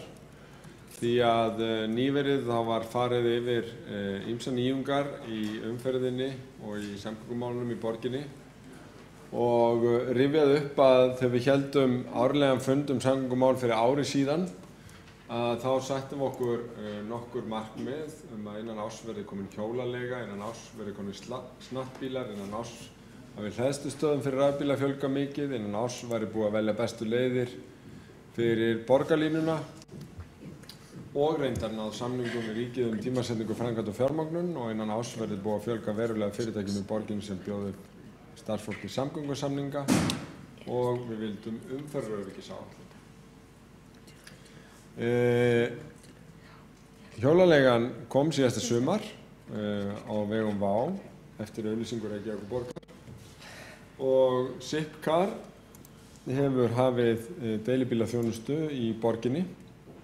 Það eru komnar hleðslustöðvar bæði í bílastæðahúsin og víðar og þeim að fjölga hratt á þessu ári og Reykjavíkurborg var eitt af þeim fyrirtækjum sem tók upp samgöngusamninga í fyrra og það eru á 3.000 starfsmenn borgarinnar sem eru með samgöngusamninga núna og koma á annan hátt en með einkabíl allavega 3 í viku í vinnuna. Það er búið að velja borgarlínu stað á grundvelli svæðisskipulags og staðfesting svæðisskipulagsins er fyrir í borgarráði þessari viku og það er búið að vinna grunn að umferðaröryggisáætlun eins og var kynnt á þessum fundi umferðarmálin en umferðaröryggismálin eru og verða mjög mikilvæg í borginni. Stóra verkefnið eru auðvitað síðan að ná yfir samgöngumálin í heild sinni á öllu höfuðborgarsvæðinu, mæta fjölgun upp á 70.000 íbúa til 2040 án þess að það leiði til samsvarandi aukningar í umferð. Þar þurfum við að læra af reynslunni af síðasta fjölgunarskeiði þar sem að íbúum fjölgaði 70.000 því að það leiddi bæði til gríðarlegrar dreifingar byggðarinnar og óhóflegrar aukningar í umferð og bílaeign. Sveitarfélögin eru býsna samstíga þessar áherslur, nauðsyn þess að þróa höfuðborgarsvæðið inn á við og taka upp nýjar ferðavenjur. Það liggur fyrir greining á fjárfestingarvalkostum og það er bæði ódýrara og árangursríkara að leggja áherslu á öflugri almenningssamgöngur umfram hefðbundnar lausnir í mislægum gatnamótum og svo framvegis því að það sem fylgir aukinni bílaumferð og bílaeign eru gríðarlega útgjöld ekki bara í tengslu við stofnvegakerfið heldur líka varðandi fjölgun bílanna og tilsvarandi fjölgun bílastæða. Þannig að valkostirnir, sumum finnst mikið í lagt að gera ráð fyrir 40 milljörðum í borgarlínu í fyrstu áfanga og 70 í báða samtals en vægt áætlað að fá kostar fjölgun sem var á grundvelli einkabíla tæpa 500 milljarða og þess vegna þarf að breyta nálgunni skipulagi, byggðar og samgangna og leggja áherslu á fjölbreyttari ferðamáta að þeir verði góður valkostur og öflugar almenningssamgöngur eru lykilatriði.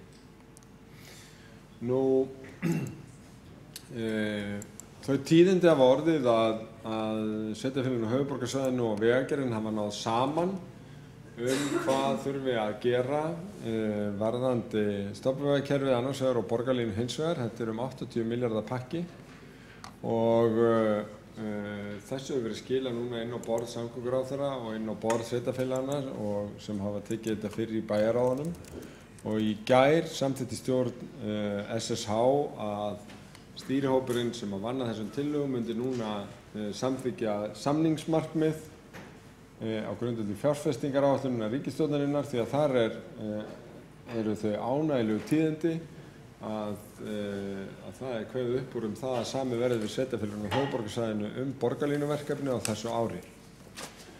Sveitarfélögin koma mjög vel undirbúin til þeirra samningagerðar en munu vinna því sameiginlega eins og öðrum verkefnum.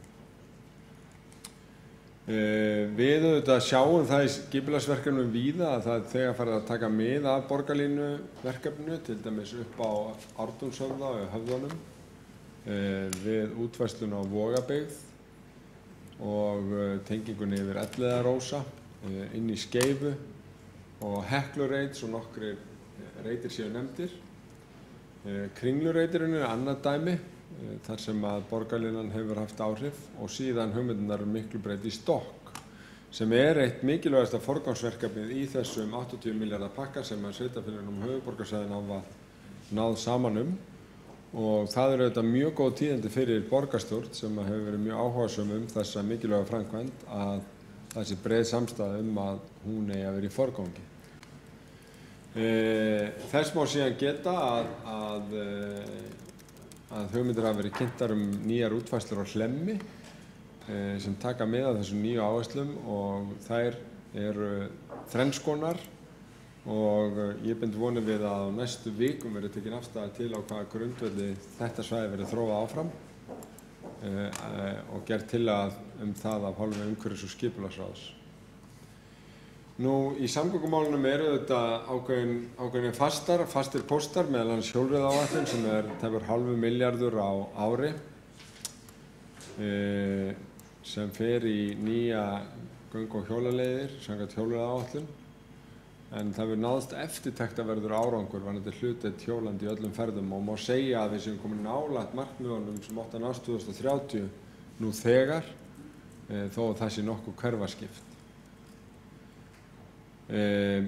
Við erum að fylgja nokkuð góðum takti varðandi undirbúning og framkvæmd á stígum og það verður útboðspakki fyrir borgarráð á 5. í tengslum við framkvæmdir sumarsins. SSH og Vegagerðin voru síðan að ná saman leiðbeiningar hönnun göng- og hjólaleiða, líka meginlínur varðandi þjónustu á göng- og hjólaleiðum og endurskoðun á stofnleiðum hjólaleiða sem skiptir allt máli auk þess að hafi sameiningu áhrif á laga- og reglugerðarumhverfi fyrir hjólreiðar. Hér má sjá á korti þær leiðir sem eru þá bætast inn í stofnstígakerfið á höfuðborgarsvæðinu og vonandi fylgja önnur sveitarfélög í kjölfar Reykjavíkur í því að framkvæma samkvæmt þessum áformum af sama krafti því að það er áberandi að Reykjavík komin kannski lengra í þessu heldur en önnur sveitarfélög á höfuðborgarsvæðinu. Allt kemur þetta síðan saman í loftslagsstefnunni og loftslagsmálunum og það sett metnaðarfull markmið í loftslagsáætlun Reykjavíkurborgar að bílaumferð og almenningssamgöngur verði laus við losun gróðurhúsalofttegunda árið 2040. En þar erum við komin að orkuskiptunum sem að vikið var að í máli Kjartans Magnússonar borgarfulltrúa.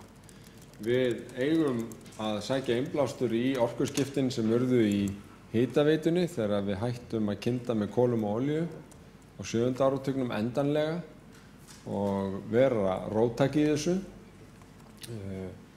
Við samþykktum 30. júní 2016 loftslagsstefnu Reykjavíkurborgar og þar var talað að standa fyrir uppsetningu hleðslustöðva í bílastæðahúsum og setja upp hleðslustöðva við valda byggingar á vegum borgarinnar fyrir gesti og starfsfólk og vinna með orkuveitunni að hugmyndum uppsetningu hleðslustöðva í Körfum.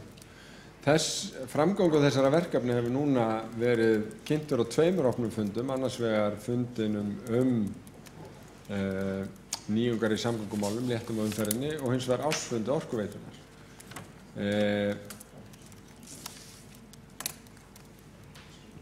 Þessi tillaga sem hér því flutt í borgarstjórn allavega 1,5 ári á sein vegna þess að við erum þegar búin að samþykkja þetta. Þetta hefur verið í fullum gangi og að komast til framkvæmda. Þannig að ég legg út af fyrir sig til að henni sé vísað frá enda óþörf En við höfum að halda áfram að setja okkur markmið. Það var verið að klára útboð varðandi hleðslustöðvar í Borgarlandi. Við eigum að setja okkur markmið að fleiri hverfi hjólins mikið á Vesturbærin. Við eigum að fjölga samgöngusamningum, við eigum að setja Miklubraut í stokk, við eigum að samningum borgarlínu og að þetta framkvæmdaverkefni verði farið í. Að endingu að þá ætlaði ég að sýna hér stutt myndband borgarlínu sem var kynnt á þessum samgöngufundi. Ég er ekki viss að hljóðið berist sérstaklega vel. Nei. En það verður kannski bara að hafa það og ég geri hlé á mælu mínu þannig að borgarfulltrúar heyri.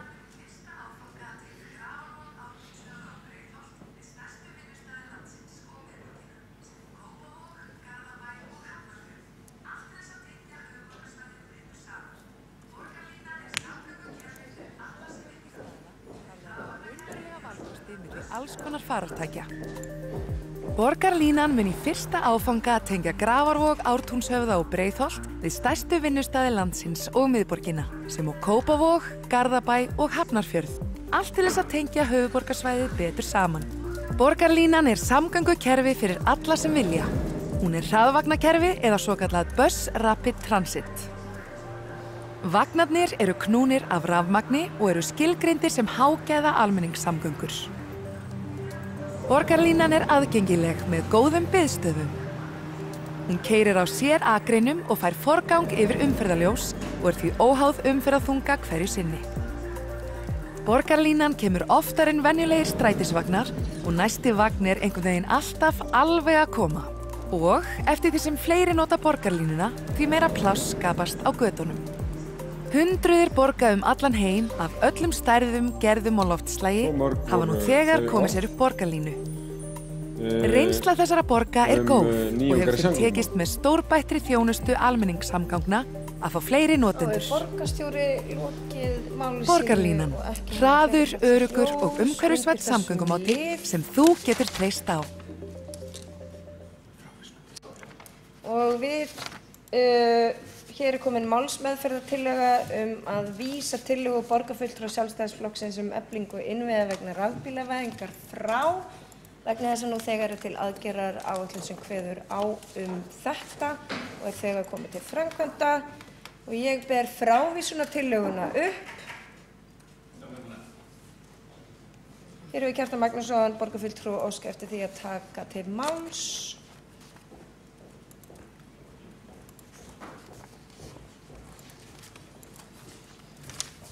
Forseti, góðir borgarfulltrúar. Ég sé nú ekki tilgangi með því að vísa þessari tillögu frá, enda ég ræddi það hér áðan að það væri mörguleyti, við vitum það að það er stefnumótun í gangi og það hefur mörguleyti bara verið vel staðið að henni, en þetta atriði mætti þó bara komið lengra og þarna erum við að leggja alveg sérstaka áherslu á eitt atriði sem er varðandi það að koma upp þessari aðstöðu við fjölbýlishús sem er vel hægt og teljum að það megi fara í þetta verkefni hraðar en núna er stefnt að það fara að staðinn að ná sig. Þetta hef ekkert gerst í þessu ennþá, þrátt fyrir að tæknilausnin hafi verið til staðar í að minnsta kosti nokkur ár. Þannig að ég held að ég bara að drífi þessu og til þess er okkar tillaga sett fram og til að hana bera samþykkja en finnst verra ef henni er vísað frá. Kjartan Magnússon loki máli sínu og borgarstjóri hefur óskað eftir því að veita andsvar við borgarfulltrúans. Forseti, ágæta borgarstjórn, líkt og framkomi máli mínu var samþykkt loftslagsstefna 30. júní 2016 og þar var sérstaklega kveðið á samstarfi Orkuveituna að vinna að hugmyndum uppsetningu hleðslustöðvum í hverfum. Forstjóri Orkuveituna kynnti hvar þessi verkefni væru á veg komin á 2 opnum fundum nýverið. Annars vera léttum á umferðinni og hins vegar ársfundi Orkuveitunnar og mig grunar að tillaga Sjálfstæðisflokksins er tekin reyndar beint upp úr þeirri kynningu vegna þess að talan 50.000 bílar sem að nefndir í tillögu Sjálfstæðisflokksins hefur hvergi komið fram nema í persónulegri spá forstjóra Orkuveitunar sem kom þar inn. Þannig að ég held að þetta segir sig bara sjálft, og ef þetta væri þannig að borgarfulltrúar væri hér einlíft að leggja fram tillögur eitthvað sem að þegar væri búið að samþykkja, þá spyr maður líka bara til hvers. Það algjörlega ljóst að það verið að vinna þess að mjög miklum krafti, og þess vegna held ég að frávísun sé lang eðlilegasta leiðin, nema þetta borgarfulltrúar vilji draga tillögur sín tilbaka í ljósi þeirra upplýsingar sem að koma fram á fundinum. Þá er borgarstjóri lokið við að veita andsvar við ræðu borgarfulltrúa og andsvari svara Kjartan Magnússon borgarfulltrúi. Forseti, góðir borgarfulltrúar. Það er bara ekki rétt hjá borgarstjóra að þessar upplýsingar 50.000 rafmagnsbíla hafi bara komið fram á þessum ársfundi Orkuveitunnar sem var haldinn í síðustu viku. Þó að borgarstjóri hafi eftir tvist hert þessar tölu þar, þá hefur þessi tala mun víðar komið fram. Ég held hún hafi komið fram einhvern veginn mitt síðasta ár á fundum hjá Orkuveitunni og minnst hvort í sumum fundum sem voru opnir og hafa komið fram í fréttum. Þannig að hins vegar þetta sé óþarfa að deila það, hvenær tölur, með hvað hætti tölur koma fyrst fram og hjá hverjum og hvernig og allt það. Staðreyndin bara svo að við fáum fyrirspurnir og ábendingar frá almenningi sem vill gjarnan geta hlaðið rafmagnsbílana sína við heimili sín, ekki síst fjölbýlishús, og tæknin til staðar þess að það bara komi í framkvæmd. Það í mörg horn að líta hjá borginni, en þarna tel ég að þetta sé atriði sem hefði átt að vera búið að koma í framkvæmd, og við erum eitthvað að leggja það til að drífa í þessu. En til þess þarf þá að samþykkja tillöguna. Kjartan Magnússon borgarfulltrúi lokið við að svara andsvari og andsvari öðru sinni veitir borgarstjóri. Forseti, ágæta borgarstjóri, þetta að verða hálf kjánulegt á þessum opnum fundum þar sem farið var yfir hvar við stæðum varðandi rafvæðingu samgangna var sérstaklega tilkynnt og tekið fram að það ætti að leggja erindisbréf fyrir 4 verkþætti í þessum verkefnum fyrir borgarráð á næstu vikum og verður gert í þessari viku. Það að ræða umfangsmikil samstarfsverkefni sem hafa verið í undirbúningi af hálfu Orkuveitunnar og Reykjavíkurborgar, og ekkert nema hallarísgangur að borgarfulltrúum Sjálfstæðisflokksins að stökkva hér fram eftir að hafa ekki sinnt þessu málefni neinn áhuga, svo heiti geti, lengi, og einhvern veginn vilja merkja sér það í staðinn fyrir að bara láta gott heita þegar fram kemur hvar málið statt, og að við höfum fyrir löngu sameinast samþykktir í þessu efni. Þá hefur borgarstjóri lokið við að veita andsvar öðru sinni og andsvörum telst lokið. Þér er velkomið að veita stutta athugasemd. Kjartani Magnússyni borgarfulltrúi er velkomið að veita stutta athugasemd. Já, forseti, góðir borgarfulltrúar, það er ágætt að borgarstjóri skuli hafa farið að nota orðið kjánalegt í þessu sambandi, en það á fyrst og fremst við hann sjálfan og hans eigin málflutning. Og halda því fram að Sjálfstæðisflokkurinn eða borgarfulltrúar hans hafi ekki sinnt þessu málefni, það er alveg bara fjarri öllu sanni. Ég held að þvert á móti það hafi verið borgarfulltrúar Sjálfstæðisflokksins sem fyrst hafi komið með það inn í borgarstjórn fyrir reyndar 10 árum eða svo, rafbílavæðingu í samgöngum, og ég er ekki að segja að Sjálfstæðismenn hafi einir talað þessi mál. Ég held að borgarfulltrúar allra flokka hafi komið að þessu máli og lagt gott til, og það hafa ýmsar áætlanir verið samþykktar og stefnumótandi plögg sem eru margra ára gömul, en við erum að minna á þetta, við erum að benda á þetta atriði, þarna teljum við að megi gera betur, og þessi umræða var ekki til á ársfundi Orkuveitunnar síðustu viku. Hún er miklu eldri en það, og já, það komið fram. Þá hefur, já, bara eftir, róleg. Þá hefur Kjartan Magnússon borgarfulltrúi lokið við að veita stuttu á athugasemdum og andsvörum er lokið, og Halldór Halldórsson tekur næstu til máls borgarfulltrúi.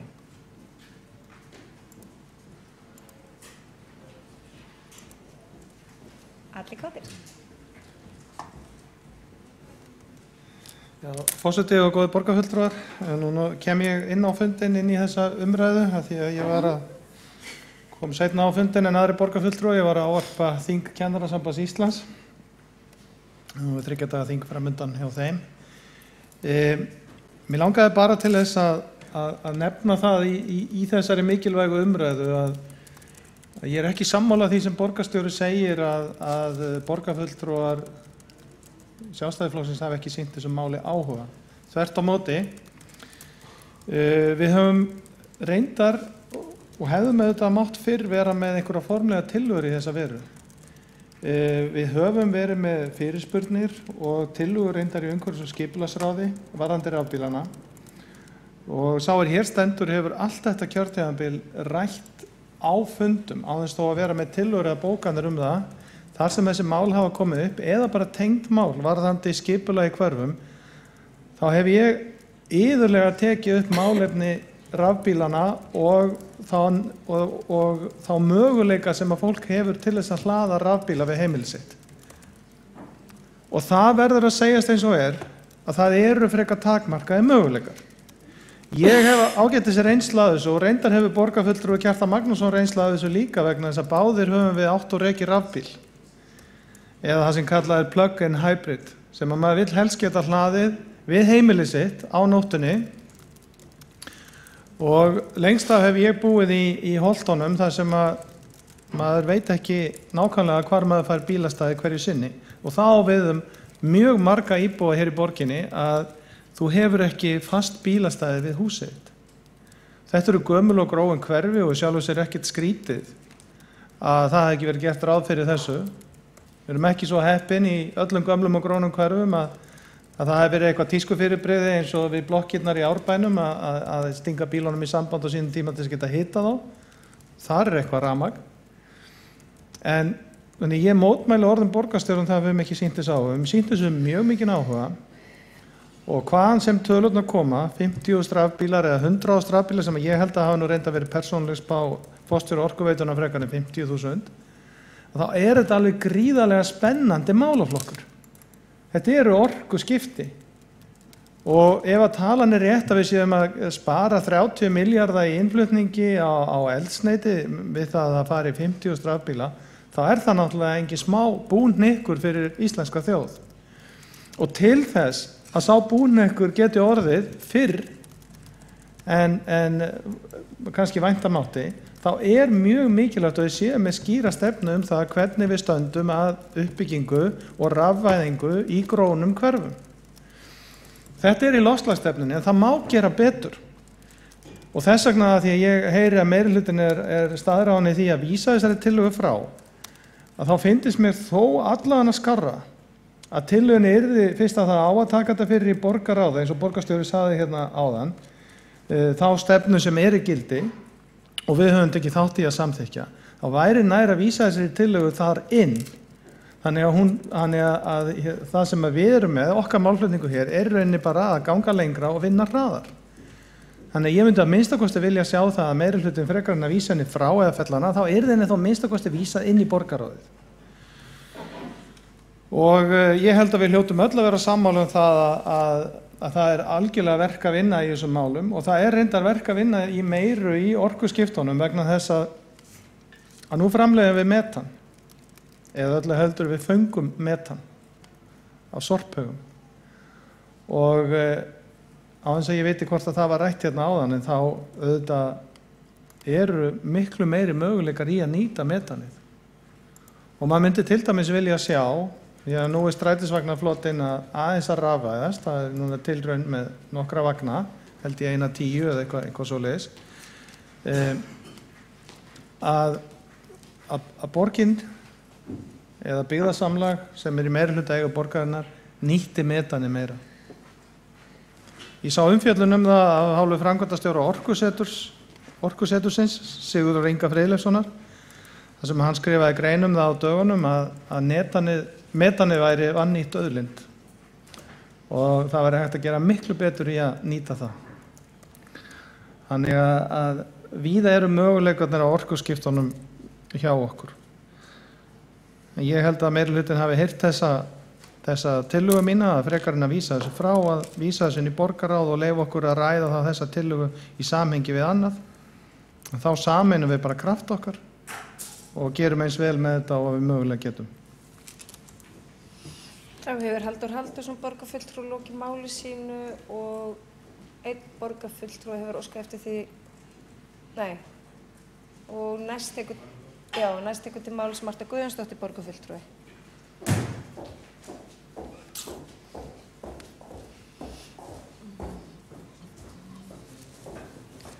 Forseti, góðir borgarfulltrúar, ég tek undir með borgarfulltrúanum Halldóri Halldórssyni að þetta afskaplega einkennileg umræða sem hér fer fram þessa tillögu. Að við höfum ekki sýnt þessu máli áhuga er hreinustu ósannindi. Það svo sem ekki fyrsta skipti sem við erum borin ósannindum hér í þessum sal af meirihlutanum.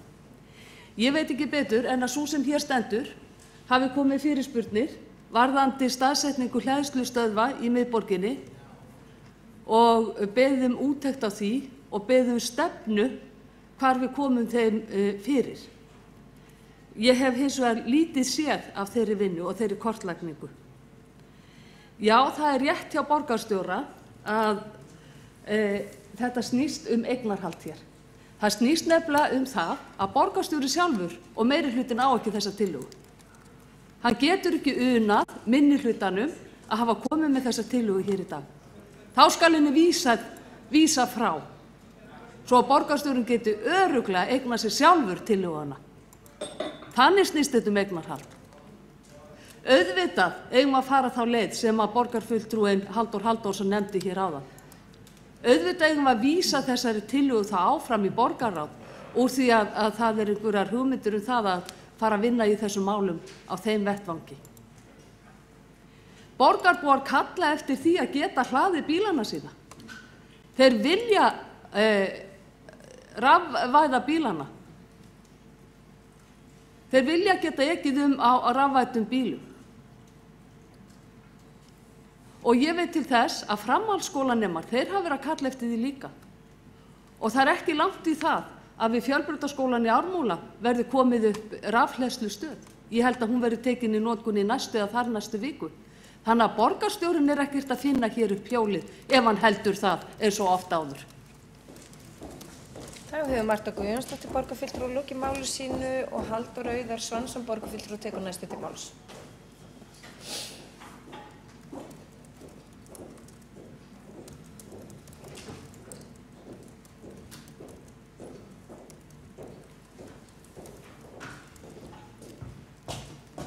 Forseti og borgarstjórn, hér er þess að verið að ræða samgöngukosti í víðu samhengi og áskoranir til framtíðar og möguleika. Og ég ætlaði nú bara fyrst og fremst að bregðast við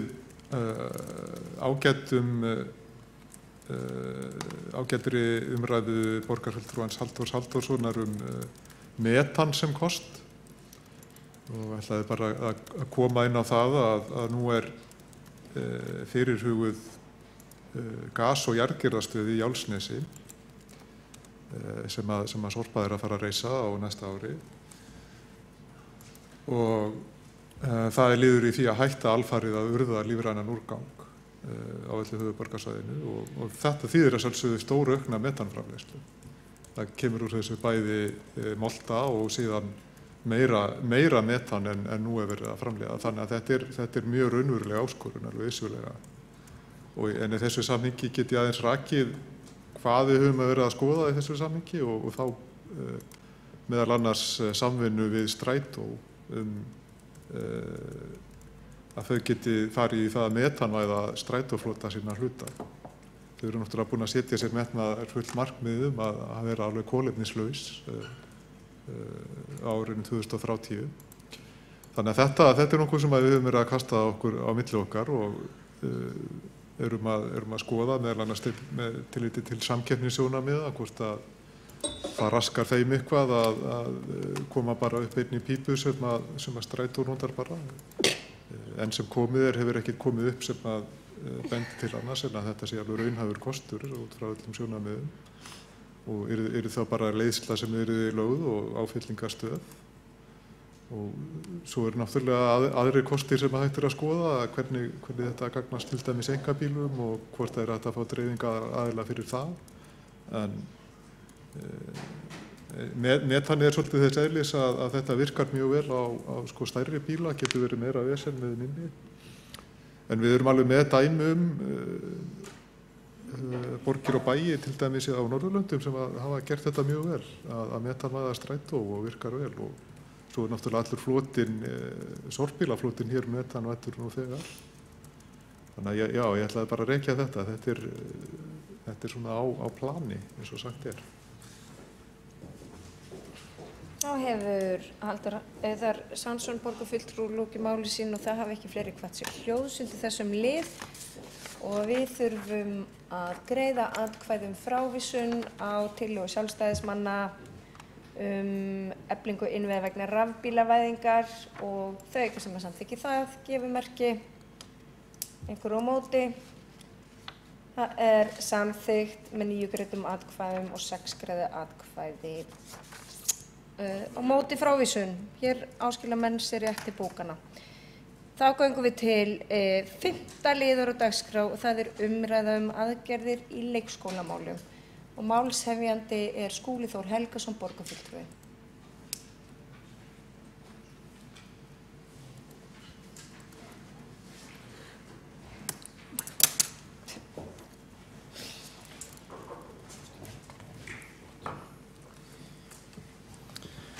Já, forseti ágæta borgarstjórn. Við efnum hér til umræðu aðgerðir í leikskólamálum og sannarlega tilefni til því hér býsna viðamiklar aðgerðir að ræða sem hafa verið í undirbúningi nokkura missera skeið. Koma reyndar úr 2 áttum, annars vegar hér byggt á vinnu starfshóps sem vann að því að kortleggja nýliðunar þörfina fyrir leikskólakennara og í öðru lagi að koma með tillögur aðgerðir til þess að bæta vinnu umhverfi þess mikilvæga hóps. Hér eru svona stóru drættirnir. Þetta aðgerðaplan sem lítur að því að byggja upp leikskóla þjónustuna hérna á komandi árum felur í sér að við sjáum fyrir okkur að það verði bætt við inn í kerfið 750 til 800 nýjum leikskólarýmum á næstu 4 til 6 árum. Það eru 14 tillögur af þessum ríflega 30 sem að starfshópurinn bætt vinnuumhverfi lagði fram sem eru samþykktar strax og koma til framkvæmda. Sumar í áföngum en aðrar sem einfaldar í sniðum fara bara beint í framkvæmd.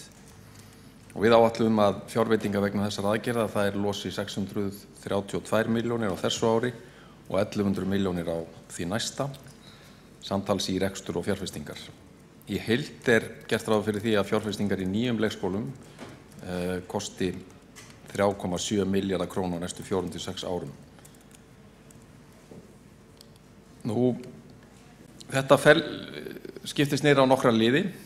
Sumt að gera strax á þessu ári og það á við nýjar leikskóladeildir sem að bætast við starfandi leikskóla í þeim hverfum þar sem að mest þörf fyrir viðbóta pláss. Við tvöföldum fjölda ungbarnadeilda, það nýjung sem að við tókum upp í kerfinu á síðastliðnu hausti. 7 ungbarnadeildir voru þá opnaðar við 4 leikskóla í borginni og nú bætast 7 við til viðbótar. Við áætlum að byggja 5 til 6 nýja leikskóla næstu 4 til 6 árum. Þetta eru svona hámarkstölur þarna eins og við kannski kemum nánar að á eftir. Nú varðandi ungbarnadeildir þá opnað á það sem nýjung að hægt sé að fara með aldur við inntöku barna niður. Í fyrsta kastinu verði börnum frá 16 mánaða boðið leikskólarými inn á þessar ungbarnadeildir strax í haust og síðan muni sá aldur lækka enn frekar eftir því sem að plássum fjölgar og ungbarnadeildunum fjölgar. Og hugmyndin þá sú að innan 6 ára geti öll 12 mánaða börn í borginni komist inn á leikskóla. Og hvar eru þessar nýju leikskóladeildir? Það raðast niður á þessi hverfi. Seljahverfi, Háaleiti, Fossvog, Laugardal og Grafarholt og við reiknum með því að það séu í kringum 5 til 6 nýjar deildir sem opni í haust og leikskólaplássum fjölgi þá 110 til 126. Á næstu 2 árum verður síðan plássunum fjölga enn frekar en þá með varanlegu húsnæði að sumur leyti á þessum sömu stöðum en að öðru leyti á öðrum og þá eru það viðbyggingar við núverandi húsnæði sem að kemur til skjalana. Hér sjáum við þetta á korti, hvar þessar nýju leikskóladeildir eru í borgarlandinu. 7 nýjar ungbarnadeildir, þær birtast með þessum hætti. Efstar eru reyndar þessar 7 deildir sem komu upp síðastliðið haust, en þær sem bætast núna við eru 2 í Vesturbænum við leikskólana Hagaborg og Grandaborg, sömuleiðis 2 í Grafarvoginum við Sunnufold og Engjaborg, 1 í Grafarholtinu við leikskólan Geislabaug og síðan kæmu 2 deildir inn við leikskólan Björtuhlíð í Hlíðum. Samtals eru plássin þarna rétt innan við 200 eins og þarna kemur fram. Og hér má sjá staðsetninguna í borginni. Börn frá 16 mánaða komast inn í haust eins og ég nefndi áður, það þýðir þá að börn sem fæddir í maí 2017 eða eldri komast þá inn í september ef að líkum lætur. Og svo það stóra planið, öll 12 til 18 mánaða börn komist inn á leikskóla á næstu 4 til 6 árum. Það kallar á 5 til 6 nýja leikskóla. Nú reyndar þess að geta sem styrkir grundvöll þessa plans enn frekar að eftir að við kynntum þessar aðgerðir í borgarráði og fengum samþykki fyrir þeim fyrir nokkrum vikum síðan, þá höfum við fengið inn upplýsingar frá sjálfstæðageiranum, frá sjálfstætt starfandi leikskóla áform þeirra fjölgun plássa á liðnum árum og það stefnir í að á næstu 4 til 5 árum að þá geti fjölgað plássum þar nálega 200, sem þýðir þá að þörfin fyrir nýja leikskóla borgarrekna minnkar sem því nemur. En staðsetningarnar eru þarna listaðar: Úlfarsárdalur, Vatnsmýri, Laugardalur, Háaleiti, Vogabyggð og miðborgin, og á næsta tímabili þar á eftir myndum við sjá uppbyggingu á þessum stóru uppbyggingasvæðum þar sem að byggjast upp hreinlega ný hverfi eins og Bryggjukverfi í Ártúnshöfðanum og í Skerjafirðinum og Vogabyggð 3 til 4. Hér aftur kort sem sýnir sömu upplýsingar myndrænt. Margir spyrja sig hvað með hina svokölluðu manneklu, mönnunarvandann, og það eðlileg spurning því að það hefur verið talsvert verkefni að takast á við þau mál undanfarin misseri, bæði í fyrra og hittifyrra, og okkur vantaði að fylla rúmlega 130 stöðugildi í byrjun ágústmánaðar síðastliðnum. Hér sjáum við þróunin á því. Það hefur tekist að ráða niðurlögum þess vanda að langmestu leyti. Í síðustu mælingu vantaði ekki nema í kringum 20 störf sem að getur nú engan veginn talist mannekla. Það ekki nema 0,3 stöðugilda meðaltali á hvern leikskóla og mikill meiri hluti þeirra var orðinn fullmannaður þarna á þessum tímapunkti og annars staðar var vandinn vel innan marka. Það breytir því auðvitað ekki að auðvitað þurfa menn að takast á við það að það starfsmannavelta talsvert mikil í leikskólaumhverfinu og við munum þurfa að fylla lausar stöður aftur í haust. Umfangið veit auðvitað engin núna, en enginn vafi að borgin og skóla- og frístundasvið eru miklu betur í stakk búin til þess að takast á við það í ljósi þeirra fjölmörgu aðgerða og úrræða sem þegar hefur verið gripið til á þessum vetri og lesa má í ítarlegu minnisblaði sem hefur verið lagt fram í skóla- og frístundaráði. Þar eru alls kyns aðgerðir sem að tengjast bæði vinnu með markhópum, vinnu með ungu fólki, vinnu við að kalla til starfa leikskólakennara sem að hafa hætt störfum og snúið sér til annarra verka. Vinnum við að nýta listamenn og frjáls félagasamtök hópa til þess að koma inn og létta undir með þá mikilvægum störfum inn á leikskólanum, dansi og fleiru. En líka samstarfið til dæmis ráðningarstofur varðandi það að kynna störf á leikskólum sérstaklega fyrir ungu fólki og þeim sem eru í atvinnuleit, svo ég nefni nokkur dæmi. Þá það tillögur bætt starfsumhverfi á leikskólum. Þar eru kannski veigamestu tillögurnar. Það að auka rými barna og starfsfólks á leikskólum með því að færa niður svokallað rekstrarleyfi sem svona það hámarksgildi sem hægt væri að hafa á börnum á hverjum stað út frá fermetrum talið. Sömuleiðis að fjölga starfsfólki á elstu deildum leikskólana til þess að minnka þar álag.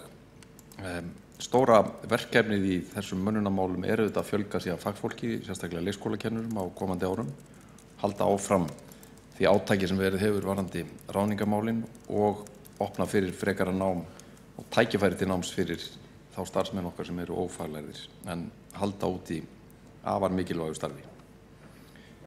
Þarna tillaga að við festum strax í sessi fjármagn til heilsueflingar og liðsheildarvinnu sem kom inn síðastliðið haust, þannig að það verði til ráðstöfunar á þessu ári. Aukin undirbúningstími leikskólakennara og deildarstjóra veigamikil tillaga sem þeir hafa lagt áherslu á og sömuleiðis þarna sú kerfisbreyting lögð til að breyta afleysingum úr föstum stöðugildum í fjármagn. Þetta þá svipað og tíðkast hefur í grunnskólaumhverfinu. Aukirými barna á leikskólum hér útlistar nánar, það kemur þá inn í 2 áföngum, 3% lækkun að meðaltali strax í haust, 1. ágúst, en heimild til að lækka meira á allra fjölmilljónstu deildónum. Þá erum við að horfa á deildir í fyrsta kasti sem eru með 27 börn eða fleiri að meðaltali. Og seinni áfangi væri þá 4% lækkun til viðbótar að 2 árum liðnum, alls 7% í heild. Fjölgun starfsfólks á elstu deildum leikskólana. Það kemur inn í 3 áfangum. Á elstu deildinni fyrir 5 og 6 ára börn hækkar viðmið úr 0,8 í 0,9 frá með 1. ágúst næstkomandi. Fer síðan upp í 1,0 frá með 1. ágúst á næsta ári og loks verður hækkun á deildum 4 til 5 ára barna 1. ágúst 2020. Aukin undirbúningstími starfsfólks útfærist með þessum hætti. Leikskólakennarar fá 5 tíma á viku og deildarstjórar 7 tíma á viku frá með 1. ágúst næstkomandi. Og síðan eru þarna fleiri tillögur, þær síðustu sem eru í þessum pakka, að það gefið út núna að það verður þá lokað á aðfangadag og gamlársdaga á leikskólunum. Starfsfólki hefur þá frí á þeim dögum fyrir hádegi. Það líka heimild til þess að foreldrar geti fengið niðurfelld leikskólagjöld milli jól og nýárs ef að þeir hyggjast ekki nýta plássin sín fyrir sín börn og tilkynna þá það með eðlilegum fyrirvara. Og síðan mikilvæga tillögur í lokin að efla móttöku og þjálfun nýliða og taka upp kerfi leiðsagnar kennara og aukinn stuðning við nýja leikskólakennara.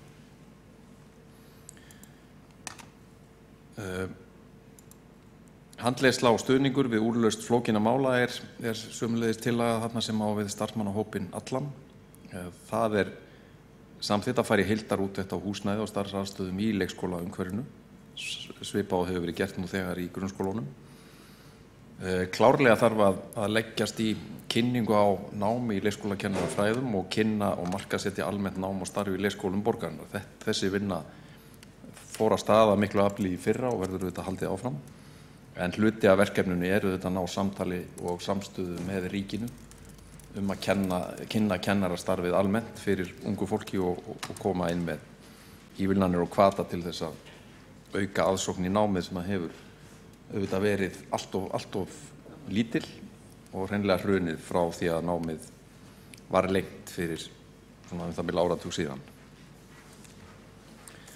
Sumarstörf á leikskólum síðan aðgerð sem hluti af þessu samhengi þó að það hafi ekki komið út úr starfshópnum. Það sérstök tillaga sem að lítur að því að taka það upp að það séu boðin sumarstörf í leikskólum borgarinnar fyrir ungt fólk og höfða sérstaklega til þeirra sem að geta hugsað sér að fara í nám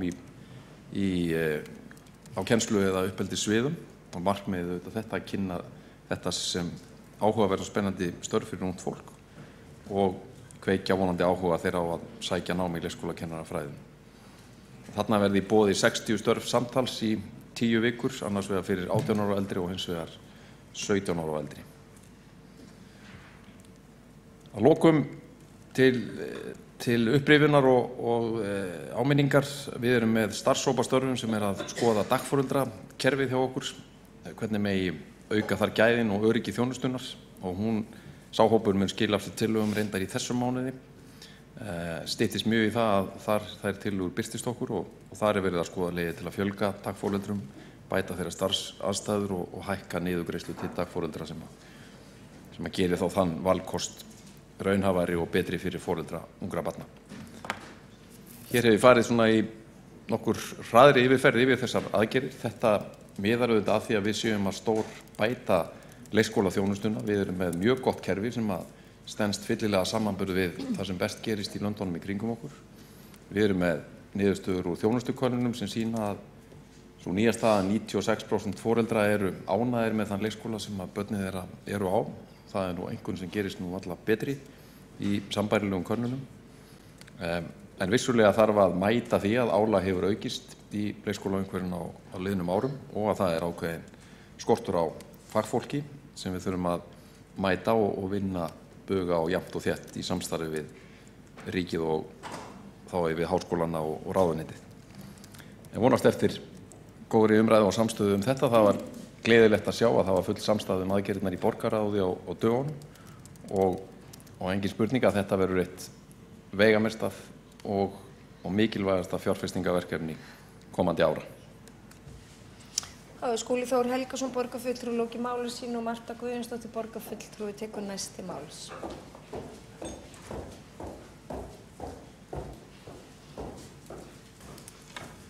Forseti, góði borgarfulltrúar, ég þakka borgarfulltrúanum Skúla Helgasyni fyrir hans yfirferð á þeim tillögum sem að hér liggja fyrir, sem eru margar hverjar metnaðarfullar og ágætar og eins og hann nefndi þá var samstaða þær í borgarráði.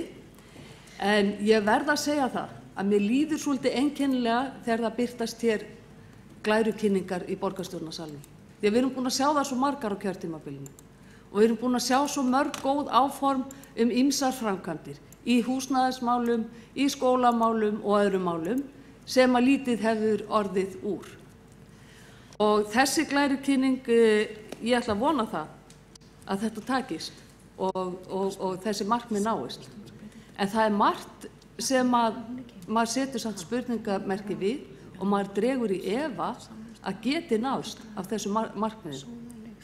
Þegar við vitum það að nú þegar eru 179 laus pláss á leikskólunum sem við getum ekki nýtt, verið að tala að fjölga leikskólaplássum í haust. Ég sé ekki alveg hvernig það dæmi á að ganga upp. Það verið að tala að fjölga leikskólum. Ég sé ekki heldur hvernig það á að ganga upp með þá manneklu sem við erum búin að standa frammi fyrir. Við sjálfstæðismenn höfum bent á það fyrr hér á kjördæmabilinu, til dæmis í hittifyrra, að það stefndi mikla manneklu í leikskólum Reykjavíkur. Það var ekki mikið á það hlusta. Manneklunni var velt yfir á þá starfsmenn sem fyrir voru á leikskólunum. Með þeim afleiðingum að við mistum frá okkur starfsmenn sem fengu nóg. Vegna þess að þeir höfðu unnið undir allt og miklu álagi, án þess að fá nokkrar álagsgreiðslur fyrir það. Foreldrar hafa orðið fyrir miklum skerðingum á vistum barna þeirra í vetur. Og ef við rýnum bara hér í tölur, þá frá 1. september til 8. desember, þá þurftu alls 23 leikskólar að skerða þjónustu sína og skerða vistun barnanna. Með þeim afleiðingum að foreldrar þurftu að taka börnin sín og vera annaðhvort heima með þeim eða taka þau í vinnu. Þetta gengur náttúrulega ekki upp. Það segir sig sjálft. Og það ekkert allir foreldrar sem í þeirri aðstöðu að geta verið heima með börnunum sínum eða geta tekið þau með í vinnu. Þeir foreldrar sem geta tekið sér frí, þeir verða þá að taka sumarfríinu sínu til þess að vera með börnunum heima. Það ekki þannig leikskóla sem við viljum reka. Það hefði kannski þurft að bregðast fyrr við vandanum. Það ekki nóg að fara í aðgerðir í lok kjörtímabilsins og ætla sér að blása þá til sóknar og reyna að bæta fyrir slóðaskapinn allt kjörtímabilið. Það hefði þurft að grípa miklu fyrr inn í þennan vanda ef menn hefðu virkilega myndað og ætlað sér að gera það. 1. mars 2018 voru 778 börn á biðlista eftir leikskólaplássi. En á sama tíma hér verið að boða það að fjölga leikskólaplássum. Mig langar bara til að spyrja, ég held að ég sé alveg ágætt í reikningi, en mig langar bara til að spyrja formann skólafrístundaráðs, borgarfulltrúan Skúla Helgason, hvernig hann sér fyrir sér að láta þetta dæmi ganga upp og hvernig hann sér það fyrir sér að hann geti mannað alla þessa nýju skóla strax í haust og boðið öllum börnum 16 mánaða og eldri leikskólapláss. Hann talar það að við höfum unnið vel með mannekluna og það vanti ekki nema 20 starfsmenn núna. En hann gleymir að taka með í reikningin þessi 179 pláss sem ekki hægt að nýta vegna manneklu. Vegna þess að þá myndum við þurfa 49 starfsmenn og þá myndi vanta 49 starfsmenn á leikskólana. Ég vona svo sannarlega að þessi áform gangi eftir, en ég held að þau séu ekki raunhæf, því miður. Ég held að þessi markmið náist ekki í haust og ég held að hér séum einhverja kosningabrella að ræða. Ég held að við þurfum að fara að hugsa út fyrir bóksið, við þurfum að hugsa nýjar leiðir til þess að vinna á þessum vanda og við hefðum þurft að gera það fyrr.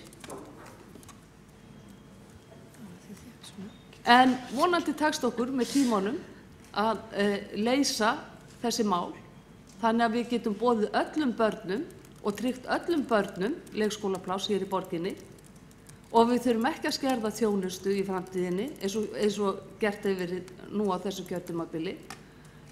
Og ég ætla að vona svo sannarlega að borgarstjórnarmeirihlutin sem núna við völd fari að hugsa meira í lausnum og hugsa fleiri leiðir til að leysa vanda. Á sama tíma og ekki hægt að veita hér börnum leikskólapláss, þá verður reyna að drepa dagforeldrakerfið. Hvað það? Eiga foreldrar ekki eiga valkost? Viljum við ekki að foreldrar geti ákveðið það sjálfur hvort börnin fari í leikskóla eða til dagforeldra? Við erum hér með leikskóla sem eru með innan við 30% faglærðra starfsmanna. En á sama tíma viljum við ekki að börnin séu hjá dagforeldrum. Hver munurinn? Ég spyr. Þá hefur Marta Guðjónsdóttir borgarfulltrúi lokið ræðu sinni og 2 borgarfulltrúar hafa óskað eftir því að veita andsvör við ræðu borgarfulltrúans og Sveinbjörg Birna Sveinbjörnsdóttir borgarfulltrúi fyrst til þess að veita andsvör við ræðu borgarfulltrúans. Ekki andsvör? Jú. Já. Skúli. Frú forseti, borgarstjóri, ágæta borgarstjórn. Ég vil þakka Mörtu Guðjónsdóttur fyrir gott innlegg hérna inn í þessa umræðu og það sem ég langar kannski að fá einmitt þessi glæra sem hérna uppi vegna þess að mér rekur minni til þess að Sjálfstæðisflokkurinn og held ég Framsókn og flugvallavinir hafi sett fram tillögu breytingu á fjárhagsáætlun þar sem við vorum að óska einmitt eftir að það yrðu hærri greiðslur til dagforeldra eða sniðugreiðslur til dagforeldra einmitt til þess að hafa val og það var slegið út af borðinu og svo núna, svo við notum þetta klassíska orðatiltæki, korteri fyrir kosningar, að þá á að fara að velta þessum upp eins og þetta sé einhverja hugmyndir frá meirihlutanum.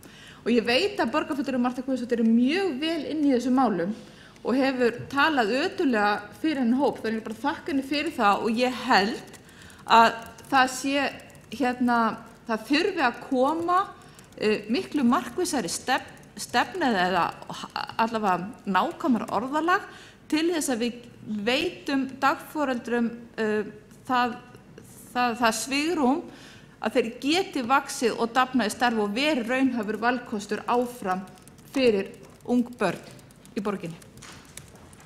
Sveinbjörg Birna Sveinbjörnsdóttir lokið við að veita andsvör við ræðu borgarfulltrúans og Skúli Þór Helgason borgarfulltrúi veitir næst andsvör við ræðu borgarfulltrúans.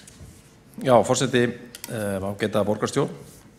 Hér var komið inn á ýmislegt í ræðu borgarfulltrúa Mörtu Guðjónsdóttur, ýmis konar misskilningur endar þarna á ferðinni á sumum stöðum. Alvarlegast auðvitað þetta að einhver sé að boða það að drepa dagforeldrakerfið. Það auðvitað langur vegur frá því að nokkrum lifandi manni detti það í hug.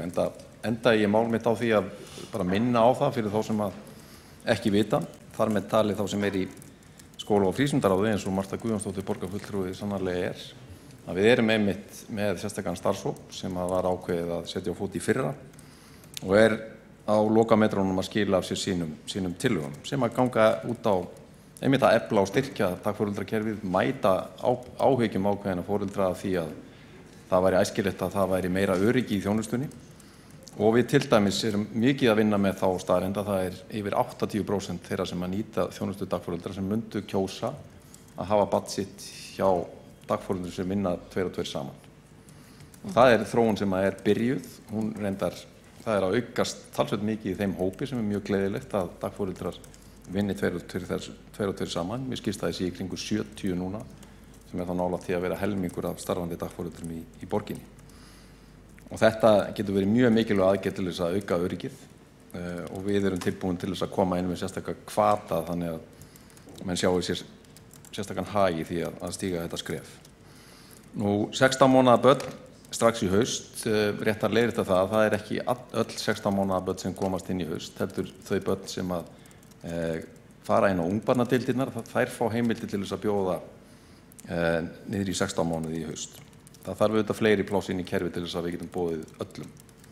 En það sem við erum að gera kannski svona í örstuttu máli með þessum aðgerðum bæði að koma til móts við kröfur að minnka álag, fækka börnum inni á núverandi leikskóladeildum til þess að koma til móts við raddir og sjónarmið starfsfólks okkar og við erum sannarlega að gera það með því að fækka eða fjölga starfsmönnum inn á elstu deildunum og fækka börnum í rýmum eins og það kallað. En síðan erum við að byggja til viðbótar þannig að þetta kallar ekki á það að plássin verði færri í kerfinu í heild. Þau verða fleiri en það kemur þá inn með viðbótar húsnæði og nýjum deildum. Og starfsmannahliðin þannig, þetta viðvarandi verkefni, að það hefur náðst verulegur árangur að ráða bug á þeim vanda sem var mikill í haust með mjög samstilltu átaki stjórnenda og sviðsins og síðan þeim pólitísku aðgerðum sem við samþykktum í haust. Skúli Þór Helgason, borgarfulltrúi, lokið við að veita andsvar borgarfulltrúa sem Marta Guðjónsdóttir, borgarfulltrúi svarar andsvari.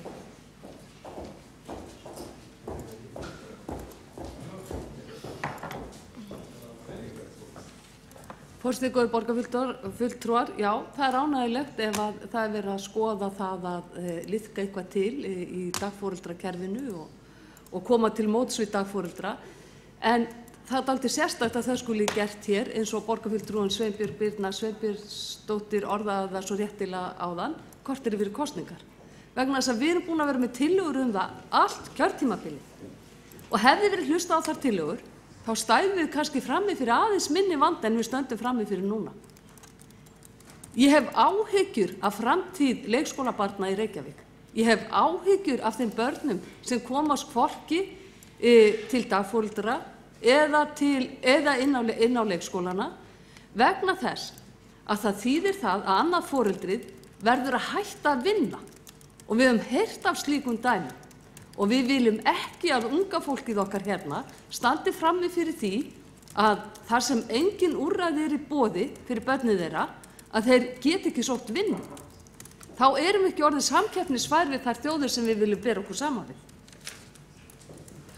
Marta Guðjónsdóttir, lokið við að svara andsvari og öðru sinni veitir andsvar Skúli Þór Helgason, borgarfulltrúi. Forseti, ágæta borgarstjórn, ég vil minna á það að hugmyndir að hækka niðurgreiðslu til dagforeldra, þær ekkert nýjar á nálinni og þessi meirihluti hefur einmitt tvívegis samþykkt það á þessu kjörtímabili. Þannig að það ekkert eins og menn sé að vakna upp við það hér korteri fyrir kosningar. Þetta verið gert tvívegis á kjörtímabilinu síðast sumarið 2017 og núna hugmynd á borðinu í þessum starfshópi sem að skoða dagforeldrakerfið að taka þá 3. hækkun á kjörtímabilinu núna í lokin. Þannig að ég bara vísa því alfarið á bug að menn sé að vakna upp hér rétt fyrir kosningar. Við settum ungbarnadeildir á fót í fyrra, við hækkuðum niðurgreiðslu til dagforeldra sömuleiðis. Við höfum verið að vinna auðvitað mjög þétt í því að bæta hag borgarsjóðs og það skiptir auðvitað heilmiklu máli núna af því að við viljum ekki bara koma með áætlun hvernig væri hægt að gera þetta, heldur segja við erum með fjármagn til þess að tryggja að þessi leikskólauppbygging geti farið af stað og komist til framkvæmda og hún byrjar eins og því að við séð á kynningunni strax í haust með mjög myndarlegum hætti. Þá hefur Skúli Þór Helgason lokið við það að að veita andsvar öðru sinni. Þú átt inni annað andsvar til þess að svara? Og þá svarar Marta Guðjónsdóttir andsvari öðru sinni. Borgarfulltrúi. Forseti, góðir borgarfulltrúar, málið hér snýst það að fólk hafi raunverulegt val á milli dagforeldra og leikskóla. Það þýðir það að það borgi sama gjald fyrir þjónustuna. Meðan svo ekki, þá getum við ekki talað að þetta sé raunverulegt val, vegna þess að við vitum það að fólk vill koma börnunum sínum á leikskóla vegna þess að það greiðir minna gjald þar heldur en hjá dagforeldrum. Og ef við ætlum að jafna þetta út, þá verðum við að auka greiðslurnar til dagforeldra enn meira en verið að tala hér. Þá hefur Marta Guðjónsdóttir lokið við að svara andsvari öðru sinni og Skúli Þór Helgason veitir stutta athugasemd. Bæði eru þau borgarfulltrúar. Gaman að því. Forseti, ágæta borgarstjórn. Ég ætla ennþá að halda því til haga að Sjálfstæðisflokkurinn hafi samþykkt þessa tillögur í borgarráði þó að það hafi ekki litað mjög málflutning borgarfulltrúa Mörtu Guðjónsdóttur hér í dag, en skítt verið með það eins og maðurinn sagði. Ég held að það sé mikilvægt að við stöndum á bakvið þessar aðgerðir og það skiptir máli að fólk finni það að það fer ekki eftir pólitísku litrófi hvort að menn ætla að byggja upp í þessum mikilvæga málaflokki. Ég drifja það upp að það eru 25 ár eða svo síðan að Reykjavíkurlistinn fór fram með sitt plan að gera leikskólaþjónustuna að almannagæðum, ef svo má segja. Þetta var mjög takmörkuð gæði sem að boðið var upp á hér á árum áður og venjulegt fjölskyldufólk gat ekki fengið heildagsvistun fyrir sín börn. Það var stóra byltingin sem var gripið til hér á 10. áratugnum og hafði í för með sér stór aukna þjónustu fyrir barnafólk í borginni. Þetta upplegg sem við erum með hérna í raun og veru hinn stóri áfangin að klára leikskólabyltinguna sem að hafin var 1994 og þetta verður eitthvað mest spennandi verkefni sem að við ráðumst í á næsta kjörtímabili. Það er Skúli Þór Helgason lokið við að gera stutta athugasemd og athugasemdum og andsvörum er lokið og einnig þessari umræðu. Og við göngum til 7. og 7. liður á dagskrá. Forseti hefur ákveðið að smella þeim tveim saman enda sambærilegt umræðuefni. Annars það umræðu þjónustukönnun Gallup fyrir sveitarfélög og hins vegar umræðu þjónustukönnun Maskínu. Og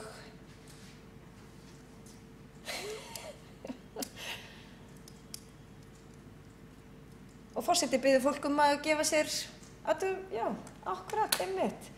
Marta Guðjónsdóttir borgarfulltrúi hefur óskað eftir því að taka til máls undir þessum lið.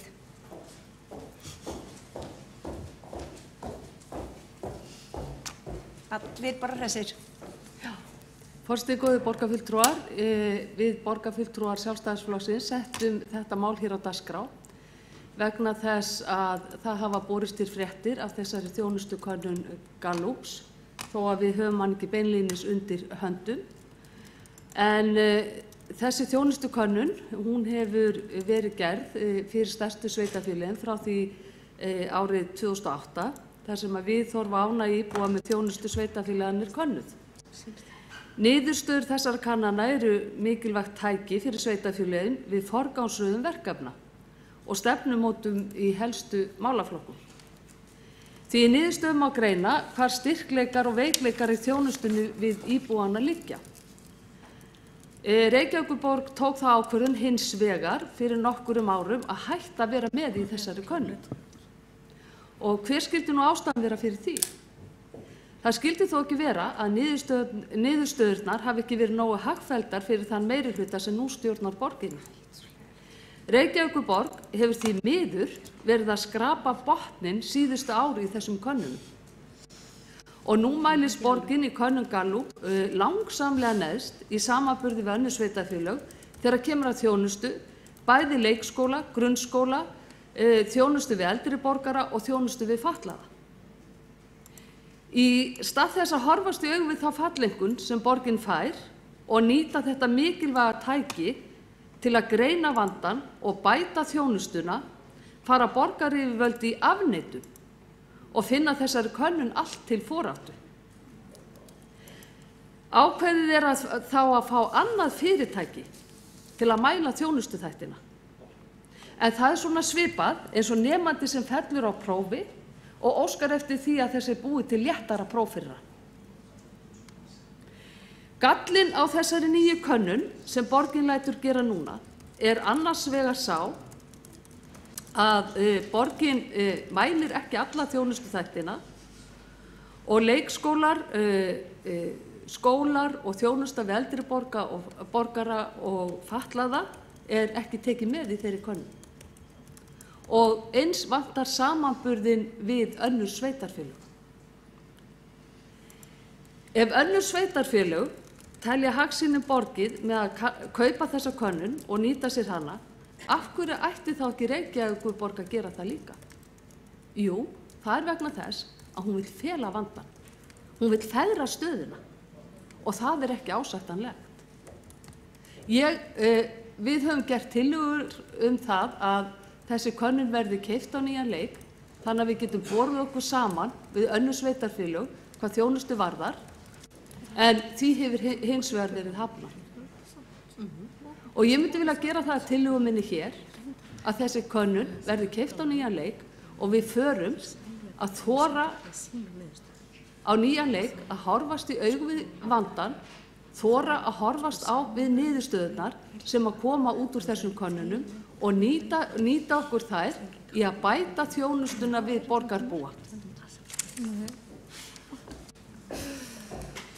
Þá Marta Guðjónsdóttir, borgarfulltrúi, lokið máli sínu og næst tekur til máls borgarstjóri. Forseti, ágæta borgarstjórn, þetta gamli kunningjar og umræða sem við höfum átt í nokkur ár sem á rekja til þess að öll svið borgarinnar sem fengu það til umsagna komast þeirri niðurstöðu að það væri lítið gagn af svokallari þjónustukönnun Capacent sem að lögðu verið fyrir sveitarfélög árum saman. Ástæðan sú að eftir því sem að fólk fjær þeirri þjónustu sem að það að svara til þeim mun neikvæðara virðist að vera og þess vegna sé miklu gagnlegra að nota þær kannanir notenda til þess að vinna að umbótum í þjónustunni. Dæmi, viðhorfin geta verið neikvæð gagnvart til dæmis skólaþjónustu eða þjónustu við fatlað fólk, einkum hjá þeim sem að nota hann alls ekki. Þeir sem að þekkja til hennar geta hins vegar kannski verið 90–95% ánægðir með hana. Minna ef þeir eru að tala kerfið í heild sinni en meira ef þeir eru að tala skóla barna sinna, svo dæmi sé tekið. Þegar bætti svo við að við fengum nokkur ára skeið ákveðna mælingu á það hvað viðhorfin voru ólík til þjónustu við fatlað fólk í Reykjavík og Seltjarnarnesi og okkur kom það svolítið spons fyrir sjónir að það var miklu meiri ánægja á Seltjarnarnesi heldur en í Reykjavík vegna þess að þetta var sama starfsfólkið, sama þjónustan og sami þjónustuveitandi vegna þess að Reykjavíkurborg sá þjónustuna í báðum sveitarfélögum. Hvernig á að túlka þetta? Á að túlka þetta þannig að íbúar Seltjarnarness séu almennt ekki vanir góðri þjónustu þannig að þeir voru mikið ánægðir með þjónustu við fatlað fólk heldur en borgarbúar sem eru vanari góðri þjónustu og þess vegna mun krítískari? Ég held ekki. Allavega að segja rannsóknirnar sem unnar hafa verið í háskólanum að minni samfélög hafa tilhneigingu til þess að vera að tala jákvæðar sig gagnvart utanaðkomandi heldur en stærri og þetta hafa verið skrifað lærðar ritgerðir. Ein þeirra sem að var farið ágætlega yfir hér í umsögnum þetta mál mitt þetta kjörtímabil leiddi það fram að það fór mjög mikið eftir pólitískum viðhorfum fólks í Reykjavík hvaða svör það veitti í þessari könnun Capacent. Sem sagt bara eftir því hver var í meirihluta hverju sinni, hvernig var svarað vegna þess að það væri verið að senda óbein skilaboð almenna ánægju eða óánægju. Til að gera langa sögu stutta að þá komust allir málaflokkarnir að því að þeir hefðu mikið gagn af þeim könnunum sem þeir eru að gera sjálf hjá notendum þjónustunnar, lítið gagn af kapasitetskönnunni, hún kostaði eins og var umtalsvert, þannig að var hægt að kaupa hana og meiri áhersla lögð á hitt og síðan var farið í að þróa könnun og bjóða út. Hann hefur maskina gert og þar gerðu greinamunur á svörum þeirra sem nota sér þjónustuna og hinna sem nota sér hana ekki. Þá kemur aftur þetta fram. Þetta virðist að einhverju leyti vera býsna skýrt, þeir sem nota sér þjónustuna ánægðir með hana heldur hinni sem nota hana ekki. Snýst það ímynd, snýst það pólitík, hvað snýst það, ég veit það ekki. Allavega hljótum við að hugsa þjónustukannanir þannig að við höfum sem mest gagn af þeim og allavega eitthvað gagn af þeim. Og það var á því prófi sem að þessi þjónustukönnun féll og ég veit ekki hvað við erum oft búin að fjalla þetta mál hér eða í borgarráði, alls konar tillögur að setja peningi eða jafnvel eftir á, jafnvel þegar við erum búin að kanna með betri hætti sömu þjónustuþætti með þjónustu annars kannanafyrirtækis og þá er maður eiginlega alveg hættur að skilja. Borgarstjóri lokið máli sínu, einn borgarfulltrúi óskaði eftir því að koma upp í andsvör við ræðu borgarfulltrúans, það er Marta Guðjónsdóttir borgarfulltrúi.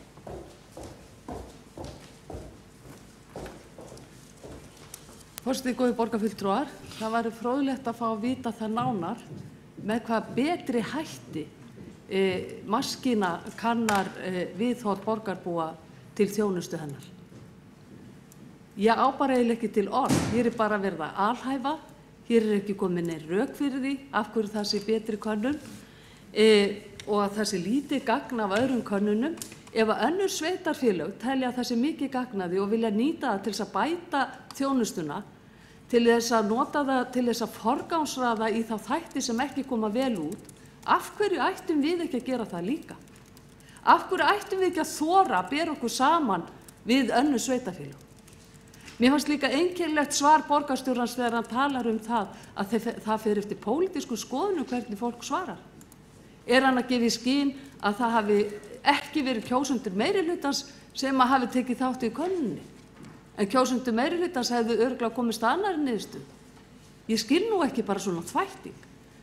Ég treysti nú þessum fyrirtækjum sem sjá svona kannanir að gera það á faglegan hátt og að þeir þátttakendur sem að valdir eru í svona kannanir komi úr öllu pólitíska litrófinu og endur spegli borgarsamfélagið og borgarbúa og endur spegli líka ólíka búsetu borgarbúa. En ég vil fá svör við því hvað þessi maskínukönnun kostaði versus könnun Gallup. Marta Guðjónsdóttir borgarfulltrúi lokið við að veita andsvar og andsvari svara borgarstjóri. Forseti, ágæta borgarstjórn, ég var ekki að lýsa mínum skoðunum á því hvernig stjórnmálaskoðanir hefðu áhrif á hvernig fólk svarar, heldur var að segja að það var mastersýrgir sem dróð þetta fram, að það litaði því hver svörum væru, hvaða stjórnmálaskoðanir fólk hefði og það var eitt af því sem horft var til þegar metið var hvort að vera ástæða til að halda áfram að kaupa þessar kannanir. Þannig að það var ekki mín skoðun heldur niðurstaða ritgerða við Háskóla Íslands og það er þetta að útvega borgarfulltrúanum þá ritgerð ef að hann hefur áhuga á að skoða það frekar.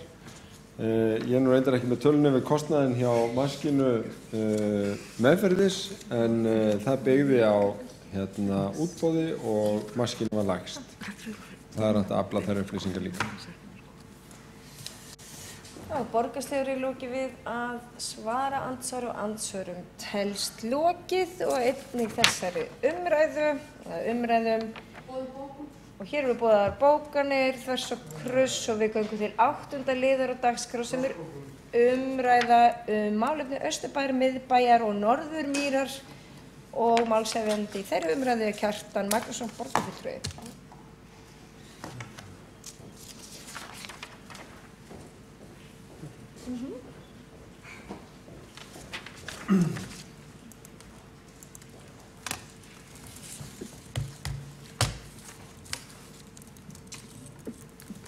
Forseti, góðir borgarfulltrúar, áfram höldum við þessari umræðu málefni hverfanna hér í borgarstjórn og nú er komið að málefnum Austurbæjar, Miðbæjar og Norðurmýrar. Við höldum svona þessum gömlu heitum á þessum hverfum þó að maður verður líka var við að varðandi þessi hverfi að ýmsir séu farnir að tala miðborgina sem ættir að nái þá yfir Austurbæ og Miðbæ. En mér finnst Austurbæinn vera fínasta nafn. Bjó þar einu sinni sjálfur og veitum marga stolta Austurbæinga sem vilja ekki að þessi heiti hverfi úr reykvísku máli, þar að segja Austurbær og Austurbæingur. Og þessi hverfi, þarna býr mikið fjöldi. Þetta eru vinsæl hverfi til búsetu. Þarna fasteignaverð eitt hið hæsta á landinu og þegar maður tala við íbúa í þessum hverfum þá verður maður var við það að þeir eru flestir mjög ánægðir þó þeir látum mann auðvitað heyra að það megi bæta eitt og annað. En í svona grundvallaratriðum eru þeir mjög sáttir við sitt hverfi og það ekki skrítið að þetta hverfi líka, eða þessi hverfi eru eftirsótt í þeirri þéttingu byggðar sem nú stendur yfir. Þar hafa bæst við margar nýjar íbúðir, mikill fjöldi nýra íbúða og það seljast mjög vel, auðvitað ekki erfitt í því ástandi sem ríkir í húsnæðismálum í Reykjavík að selja íbúð hvar sem en maður sér að íbúðir í þessum hverfum eru mjög eftirsóttar. Þarna sem verður vantilega komið inn á í upptalningu eftir, þarna í þessum hverfum, þá eru öflugir skólar. Nefni hér Austurbæjarskóla, sérstaklega þeir þjóna stórum hluta þessa hverfis og Hádegisskóli þjóna líka Norðurmýrinni að miklu leyti og það ekki mjög metnaðarfullt skólastarf sem og í leikskólanum í þessu hverfi, þessum hverfum. Íþrótta og æskulýðsmál, þar má segja að hafi verið aukinn kraftur á síðustu árum. Þessi hverfi eru svo sannarlega stolt valskverfi, ef svo má segja, þó að megi verið að önnur félög sæki eitthvað inn í hverfið, kannski KR að vestan. En þá ekki spurningu það að Valur hefur elst með uppbyggingu aðstöðu að Hlíðarenda og því sem og það meira framvinda þar eins og menn þekkja. Það tekið frá stórt svæði fyrir knatthús sem menn vilja sjá rísa þar og þar hafi verið hugmyndir að Hlíðarenda geti risið knatthús í fullri stærð í framtíðinni. Engar ákvarðanir verið teknar en mér finnst nú líklega en ekki að þetta verði að veruleika og það knatthús geti þá þjónað stóru svæði. En það má eins að segja svo að það vanti að íþróttaaðstaðan mætti kannski vera betri inn í hverfinu. Það má ef við værum að hanna Austurbæinn í dag eða væri verið að teikna hann, þá er líklegt að Austurbæjarskóli væri það sem hann nú og Sundhöllin það sem hún nú, en sennilega væri það stórt íþróttasvæði þar við hliðina á. Íþróttasvæði það bættist við eftir á og það hefur verið byggt upp að það miklu myndarskap og með byggð eins og núna að koma Hlíðarenda þá verður það auðvitað betur nýtt. En það fer ekki hjá því að maður heyri frá íbúum í Austurbænum að þeir sakna ekkur leyti þess að hafi ekki meiri íþróttaaðstöðu innan hverfisins og það hefur verið mikil þétting byggðar eins og til dæmis við Skúlagötu. Það hefði verið æskilegt að því að frá Skúlagötu að því svæði orðin töluverð fjarlægð að Hlíðarenda og það hefði verið æskilegt að sjá einhvers konar íþróttaaðstöðu rísa það líka.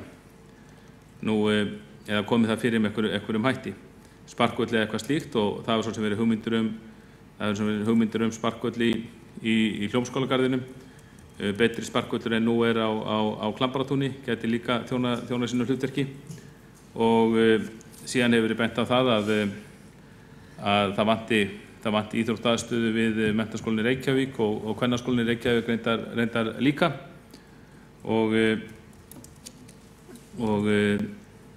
það hefur verið bent á þann möguleika að það væri æskilegt að ef það var hægt að koma fyrir íþróttahúsi í miðbænum þá þessum í samstarfi borgarinnar og ríkisins MR og Kvennó myndi nota íþróttahúsið og nota það mjög mikið á skólatíma en börn og unglingar í hverfinu utan þess skólatíma, til dæmis í samstarfi við íþróttafélagi Val. Þetta eru pælingar sem heyrir og maður veit að eru í gangi hjá íbúunum og ég ekki betur í fréttum í hádeginu en að Valsarar hefðu voru deildarmeistarar í gær eða Reykjavíkurmeistarar og sást óskaðum til hamingju með það. En það hefur reynt að gera eitt og annað til þess að bæta aðstöðuna og ekki síst vegna áskorana íbúa. Það hefur ýmislegt verið gert þess að bæta aðstöðu til íþróttaiðkunar og hreyfingar á Klambratúni, vantar samt að bæta aðstöðuna þar til hjólabrettaiðkunar eins og íbúar hafa beðið Stórt framfaraskref var stigið þegar henni svonefndu spennistöð við Austurbæjarskóla var breytt í félags- og menningarmiðstöð í þágu skólans og íbúa hverfisins og þetta hefur orðið mjög góð viðbót við hverfið og er mikið nýtt og vel nýtt. En þegar það kemur að svona einstökum atriðum sem íbúar minnast á, þá fer ekki hjá því að þar kemur fyrst upp að þar efst á blaði að bæta almenna umhirðu í hverfinu, eins og vantar kannski að gera betur í borginni. Það ljóst að veggjakrot fer mjög í taugarnar á íbúum í þessum hverfum og ég segi það bara persónulega sjálfur, ég hef fengið margar ábendingar, ég fæ reglulega ábendingar og frá íbúum, þeir telja og nokkuð með réttu að borgin taki ekki á þessu með réttum hætti og það er bent á það að aðeins í verstu hverfum stórborga erlendis í að finna sambærileg skemmdarverk eins og veggjakruti sé þarna í þessum hverfum í miðborginni eða miðbæ og austurbænum og það er sérstaklega nefnt að það sé grátlegt að sjá veggjakrot á skólunum okkar í hverfinu og á gömlum húsum sem nýlega búið að steina upp á nýtt eins og til dæmis fjölbýlishúsinu við Rauðarárstíg og það er íbúið sem hvetur til þess að það þurfi samstillt átak til að uppræta þennan ósóma en segir að svo virðist að borgarstjórn vil ekki beita sér í málinu. Ég verð að segja ég er sammála þessum íbúa. Við vitum það að allir borgarfulltrúar eru sammála það að við viljum stemma stigu við veggjakroti en við borgarfulltrúar Sjálfstæðisflokksins höfum flutt hvað eftir annað tillögur það að það verði gert og litið til aðferða sem hafa gefist vel í nágrannaborgum okkar Kaupmannahöfn og Helsinki. Fela í sér ýmsar aðgerðir en því miður hefur ekki verið gripið til þeirra ennþá svo vel sé. Það var gert á árinu 2006-2008 en svo var í kjölfar hrunsins þá voru framlög skorin niður en það sem var þá gert gekk vel og það var í hvet borgarstjóra, beinindi borgarstjóra að skoða það og beita sér fyrir því að það verið skoðað hvað gekk svona vel á þessum tíma og það verið að nýju ráðist í slíkar aðgerðir. Annar íbúi bendir á það að hann gerir að umtalsefni umferð Reykjavíkurflugvöll og gerir það umtalsefni að það tæki ekki afstöðu gegn flugvöllunum í sjálfu sér en fjallar það að það mætti stemma stigu við hávaða sem verður frá Reykjavíkurflugvölli og gerir þar að umtalsefni þyrluflug þar sem þyrlur eins og kallar hanga á hreyflinum yfir nær umhverfi vallarins fyrir eftir lendingar og veltir því fyrir sér að hvort að það sé hægt að ræða þetta í borgarstjórn, fara jafnvel yfir reglur í þessu tilliti, væntanlega þá til þess að draga úr hávaðamengun frá flugvöllunum og eftir slíkt þá yrði hann væntanlega óumdeildari. Það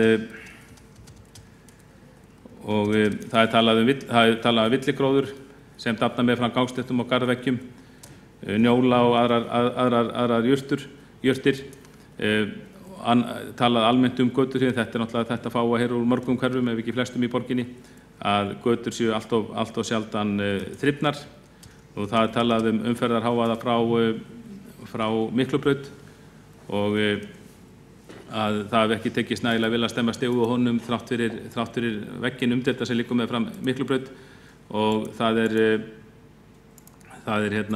bent á það að það mætti framlengja vegginn eða koma fyrir hljóðmun við Gunnarsbraut gegn Miklubraut til þess að draga úr hljóðmengun í hverfinu af völdum umferðunar sem er allnokkur eins og við vitum.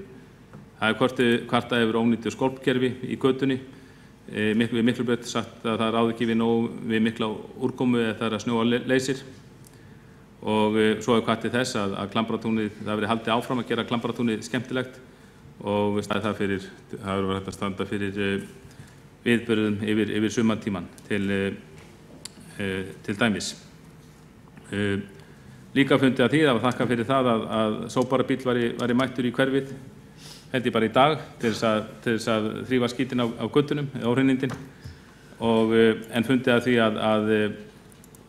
að íbúar voru ekki látnir vita fyrirfram og þess vegna hefðu bíla verið fyrir og verkið væri bara hálfunnið. En þetta þekkjum við svo sem hér í borginni. Þetta hefur verið reynt en þarna má kannski standa betur að verki til þess að auka þrifin. Nú, það er ekki hægt að skilja svo hennar málaflokk nema að fjalla aðeins hinn svokölluðu miðborgarmál. Þetta hverfi er auðvitað mjög sérstakt vegna þess að þar á sér stað mikil miðbæjar starfsemi og við vitum það að það getur verið erfitt að sumu leyti að samræma hagsmuni þess atvinnurekstrar sem er rekinn í miðborginni og íbúana. Samt held ég þegar maður skoðar þetta nánar þá geti þessir hagsmunir farið saman á ótrúlega mörgu leyti og ég held að þegar maður heyrir íbúum þessi mál þá verðum að varfi mikinn vilja íbúa til þess að miðborgin verði áfram blómlegt hverfi, verslunar og þjónustu og verði fjölbreytilegt en ekki einlítt og þarna held ég þurfum að staldra við vegna þess að það hafi við vitum það að skemmtistöðum og túristaverslunum hefur fjölgað mjög mikið í miðbænum og við Laugaveg sem er auðvitað bara mörguleyti eðlileg þróun. Það er náttúrulega komum túrista til landsins túristum hefur fjölgað mjög mikið, fjöldið hefur margfaldast og auðvitað bara eðlilegt að borgin breytist eitthvað í samræmi við það, verslunum fjölgi og skemmtistöðum fjölgi. En maður heyrir mjög oft frá íbúum á þessu svæði, til dæmis forsvarsmönnum íbúasamtaka miðborgar sem telja að of langt sé gengið og að borgin þurfi helst að grípa til aðgerða til þess að tryggja áfram fjölbreytileika og öfluga verslun í miðborginni og að það sé hægt að gera með ýmsum hætti vegna þess að ef að sú þróun gengur of langt að verslun verði erfiðari þá geti þetta endað þannig að það verði nánast eingöngu eftir túristaverslanir og skemmtistæðir við fjölföldustu göturnar í miðborgin eins og til dæmis við Laugaveg og ef við göngum þá götuna til enda og þetta verður þannig þá sé erfitt að snúa þeirri þróun við því miður. Og þetta er líka eilíft umræðefni hér í borgarstjórn og ég veit að skoðanir eru skiptar þetta en þetta heyrum við íbúana að tala og við megum aldrei gleyma því að þrátt fyrir öflugan og blómlegan atvinnurekstur við miðborginni þá eru það líka fjölmargir íbúar sem vilja hafa hverfið áfram fjölbreytilegt og auðvitað áttu okkur á því að við getum ekkert frist hverfið og komið þar í veg fyrir alla þróun en við mættum svo sannarlega líta til margra borga erlendir sem hafa átt við svipuð viðfangsefni að glíma á við og reyna að beita okkur fyrir því að reksturinn verði áfram fjölbreytilegur og reyna að standa vörð það að það verði blómleg verslun áfram á Laugaveginum og sem víðast í miðborginni. Við erum Kjartan Magnússon, borgarfulltrúi, lokið máli sínu og borgarstjóri tekur næstu til máls. Forseti, ágæta borgarstjórn, leiði þakka fyrir að taka þessi hverfi til umfjöllunar að þá er hverfaheimsókn borgarstjóra í þessari viku og opinn íbúafundur á fimmtudaginn þar sem verður farið yfir stöðu hverfisins frá breiðu sjónarhorni. Ég er ekki með þær glærur hér í dag en það er að sönnu að miðborgin er að ganga í endurnýjun lífdaga mjög mörgu leyti og fjárfesting hefur sjaldan verið meira en undanfarin ár. Það er að bætast við töluvert af hótelum, raunar svo mörg að við höfum sett loku fyrir það að þau verið fleiri í Kvos og upp með Laugavegi og Hverfisgötu til að tryggja fjölbreytni. Þetta kallast kannski á við starfsemiskvóta sem voru settir fyrir allnokkru síðan til þess að tryggja að í raun veitingastaða hlutum tæki ekki yfir verslunarhlutann. Þá var miðborgin í mjög mikilli kreppu, hafði verið það í 15-20 ár frá 1986 að segja má þegar Kringlan opnaði. En nú er því öðruvísi farið. Miðborgin er að gangi gegnum endurreisn lífdaga og verslunum og veitingastöðum fjölgar og starfsemi og það er að byggja gríðarlega upp á milli Hörpunnar og miðborgarinnar sem er auðvitað spennandi en líka á svæðinu kringum Hlemm sem er ekki síður spennandi. Þar bíða okkur ákvarðanir útfærslu á Hlemmtorgi. Meðfram Hverfisgötunni sem var tekin í gegn er líka fjölga íbúðum mjög mikið, 500 íbúður frá Hlemmi og niður á Hafnartorgi, allt er talið og líka áhugaverð rými niður við Skúlagötu á að fara að byggja fleiri íbúðir líka á næstunni og þannig mætti áfram telja. Það mjög margir þéttingarrautir sem þessu tengjast. Það er liður í því að fjölga íbúum á svæðinu. Það hefur gengið nokkuð á íbúðastokkinn út af ferðaþjónustu en þó eru nú oft notuð dramatískari orð í opinberri umræðu heldur en tölurnar í íbúatalningunni hjá Hagstofunni benda til. En það er hins vegar alveg rétt að snemma á síðustu öld voru töluvert fleiri sem bjuggu á hennu klassíska miðborgarsvæði heldur en nú er. Núna hefur lækkað lítillega og við viljum fjölga og það mun gerast. Hversu hátt hlutfall barnafólks verður að koma í ljós en þessi uppbygging er auðvitað mjög mikil. Í umræðum flest önnur hverfi hefur borgarfulltrúinn sem hér var frummælandi ágætan hátt látið svona að því liggja að allt sé miklu betra í hinum hverfunum, allt sé mikið verra í öðrum hverfum heldur í miðborginni en þess vegna eru nokkuð tíðindi að það mátti nánast skilja borgarfulltrúann eins og flestar er betri í öðrum hverfum en miðborginni. Þannig að kannski er tónninn bara að draga fram það sem að mislaga fer og það er sjálfsagt að það sé hluti af umræðunni.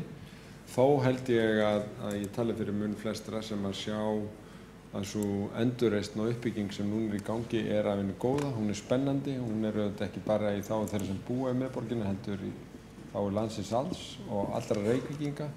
Í miðborginni eigum við saman og henni var spáð dauða og meira að segja var hér í aðalskipulagi hugmyndir áratugarskeið að flytja miðborginu upp í Kringlu.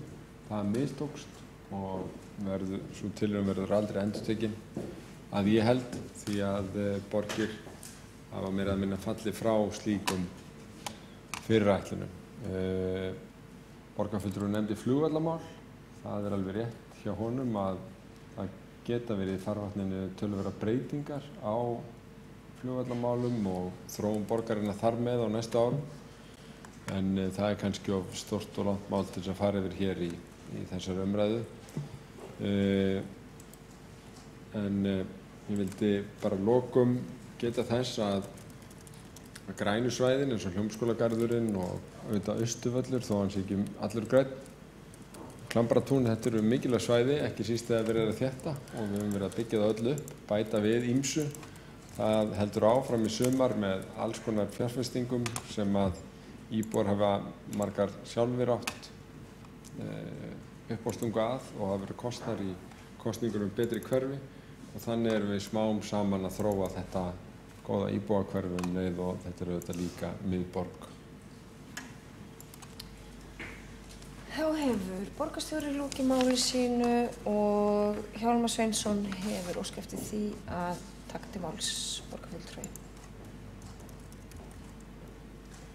Já, forseti, ágæta borgarstjórn. Ég ætlum nú svo sem ekki endurtaka það sem að borgarstjóri sagði hér en þakka málshefjanda fyrir hans framlag.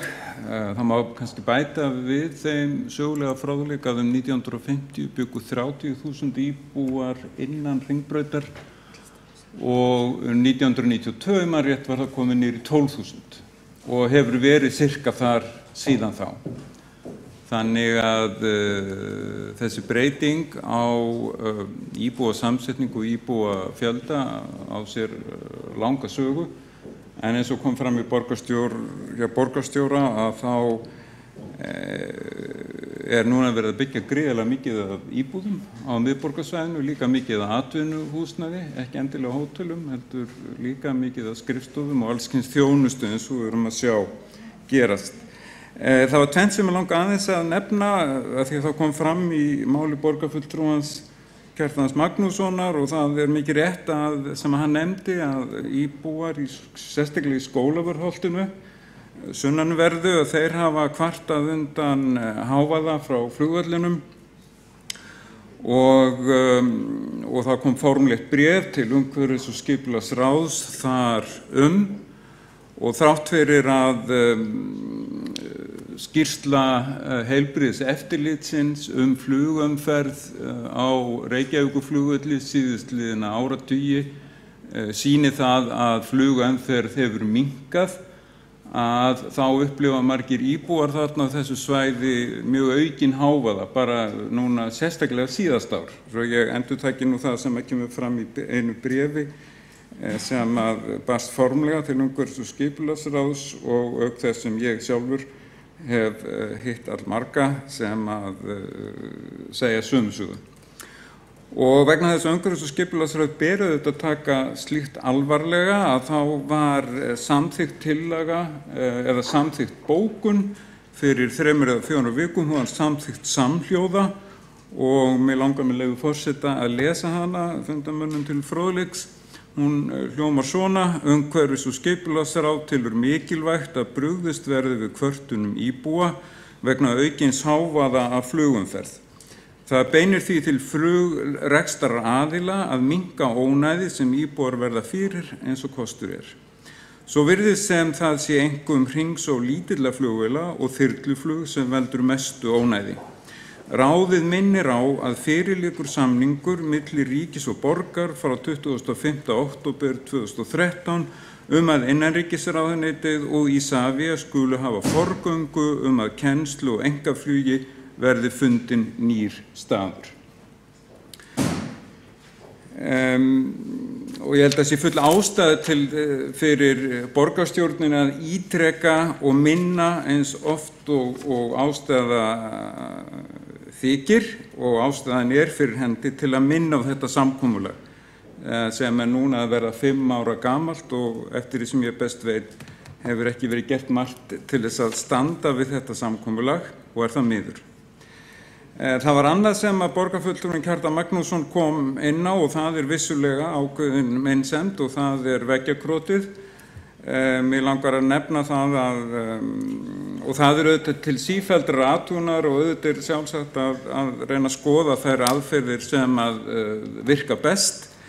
En staðin sú að umhverfis- og skipulagssvið borgarinnar þar sér hreinsun veggjakróts á fasteignum borgarinnar, þar á meðal grunn- og leikskólum, einnig og umferðarmannvirkjum, þar á meðal undirgöngum, umferðarbrúm og hljóðmönum, götugögnum, svo sem bekkjum, ruslastömpum, ljósastaurum, stöðumælum og umferðarskiltum, leiktækjum utanhús við leikskóla og á gæsluvöllum og opnum leiksvæðum í eigu borgarinnar, einnig og ýmsum mannvirkjum og opnum svæðum í alfaraleið og svo líka úti við listaverkum á opnum svæðum og lóðum stofnana borgarinnar.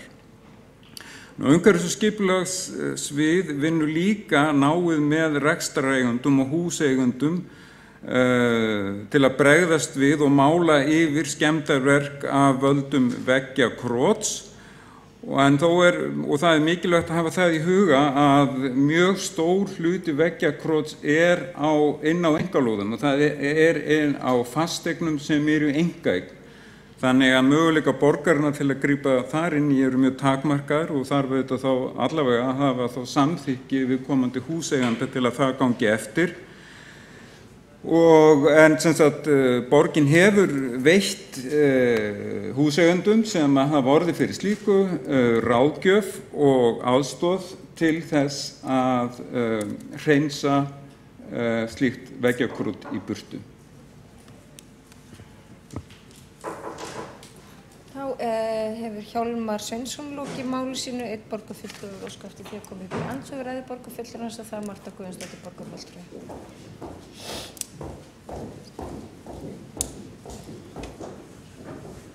Forseti, góðir borgarfulltrúar, mig langar til að spyrja borgarfulltrúan Hjálmar Sveinsson út í veggjakrotið vegna þess að mig minnir það að ég hafi flutt tillögu þetta 2016 og þeirri tillögu hafi verið vísað til umhverfis- og skipulagssviðs en maður sér bara veggjakrotið aukast hér í borginni og eignatjón bæði opinberra og einkaaðila aukast í samræmi við það.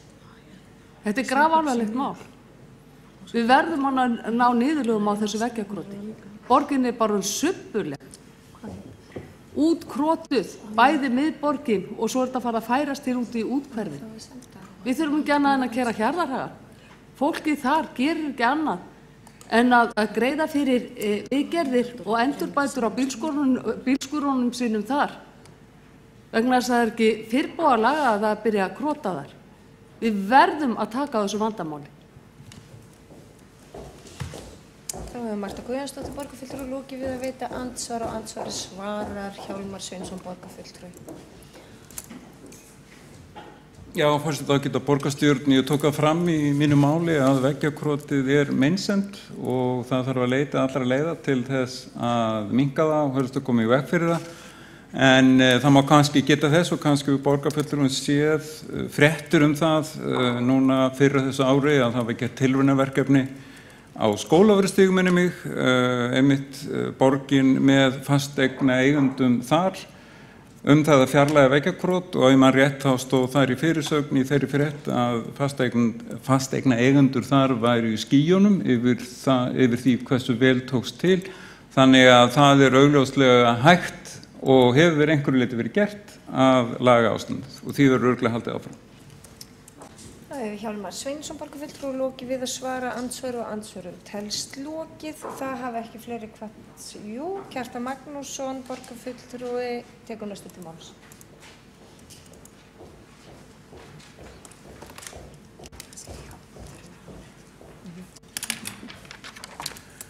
Forseti, góðir borgarfulltrúar, ég vil bara þakka fyrir góða umræðu þetta málefni, Austurbær, Miðbær og Norður Mýrar.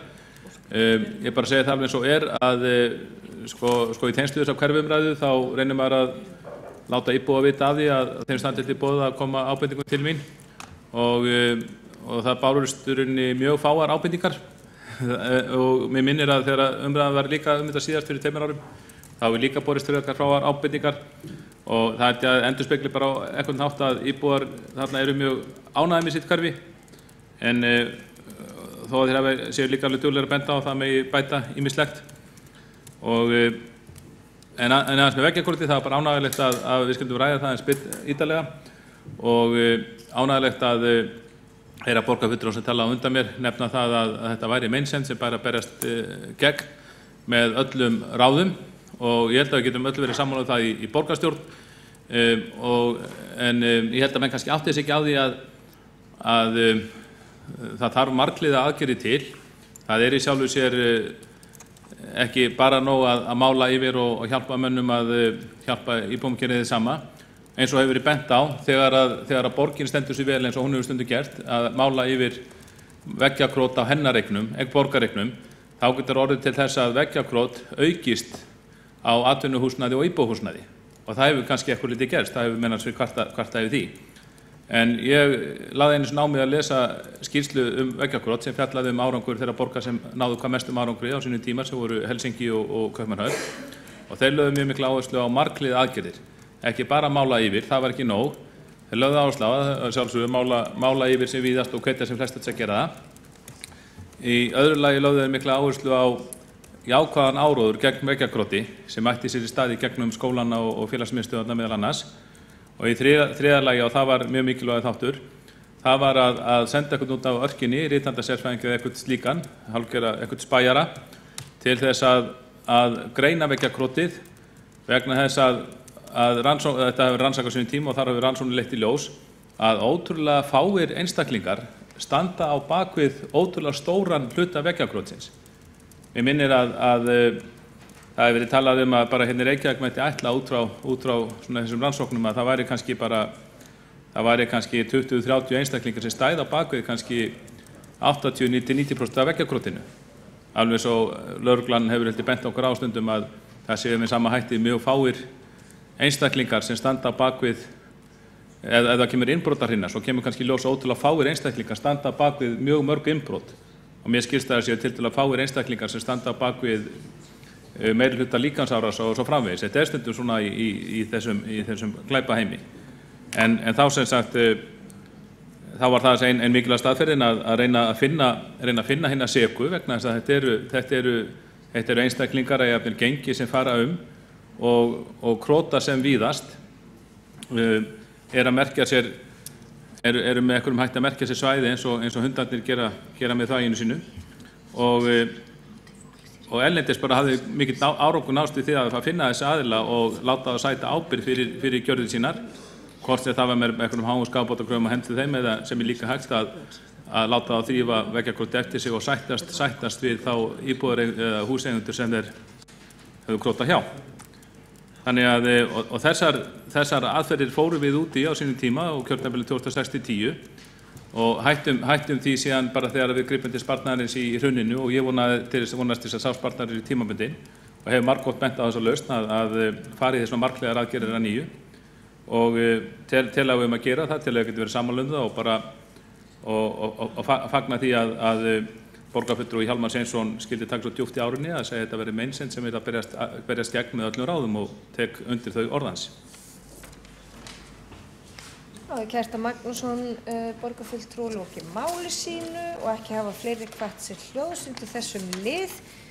Við göngum til 9. liðar á dagskrá sem kosningi barnavernd Reykjavíkur og þar er lagt til að Katrín Helga Hallgrímsdóttir taki sæti Kolbrúnar Björnsdóttur Baldursdóttur í barnaverndarnefnd Reykjavíkur og varamaður hennar verður Sólrún Sverrisdóttir. Þið eitthvað sem að samþykja það gefið merki. Það er samþykkt með 14 greiddum atkvæðum, einhverju á móti. Sveinbjörg Birna Sveinbjörnsdóttir borgarfulltrúi situr hjá. Það göngum til 10. liðar á útsendri dagskrá.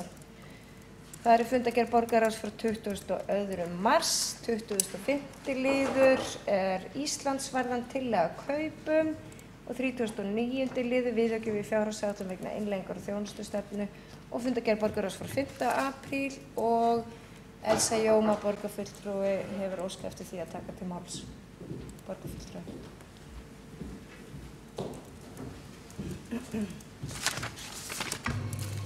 Forseti, ágætu borgarfulltrúar.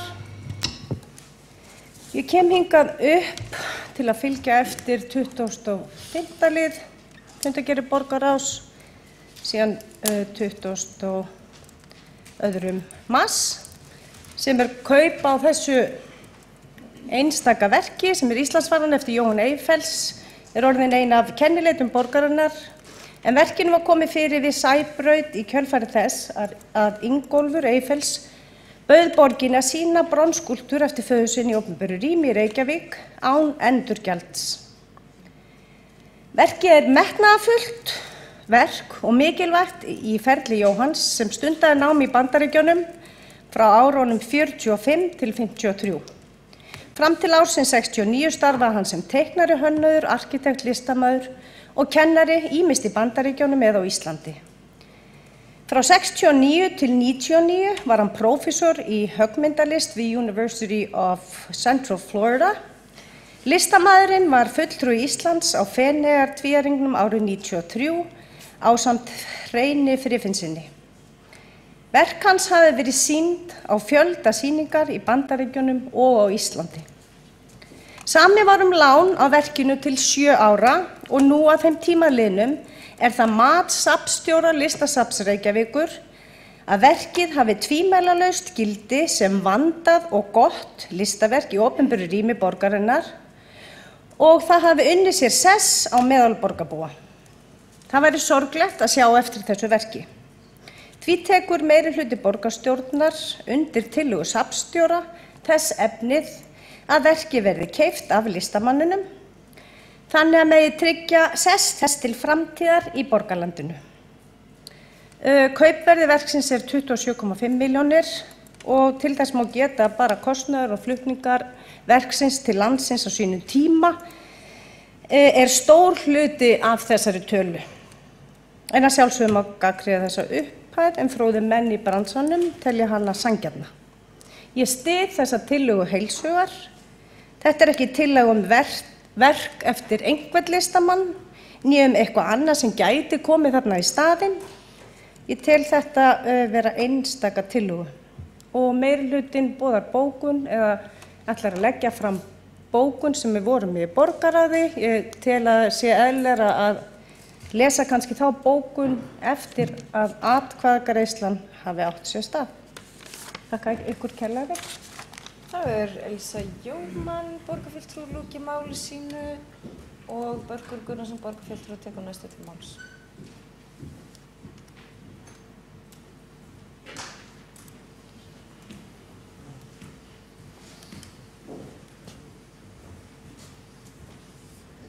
Forseti, borgarstjórn.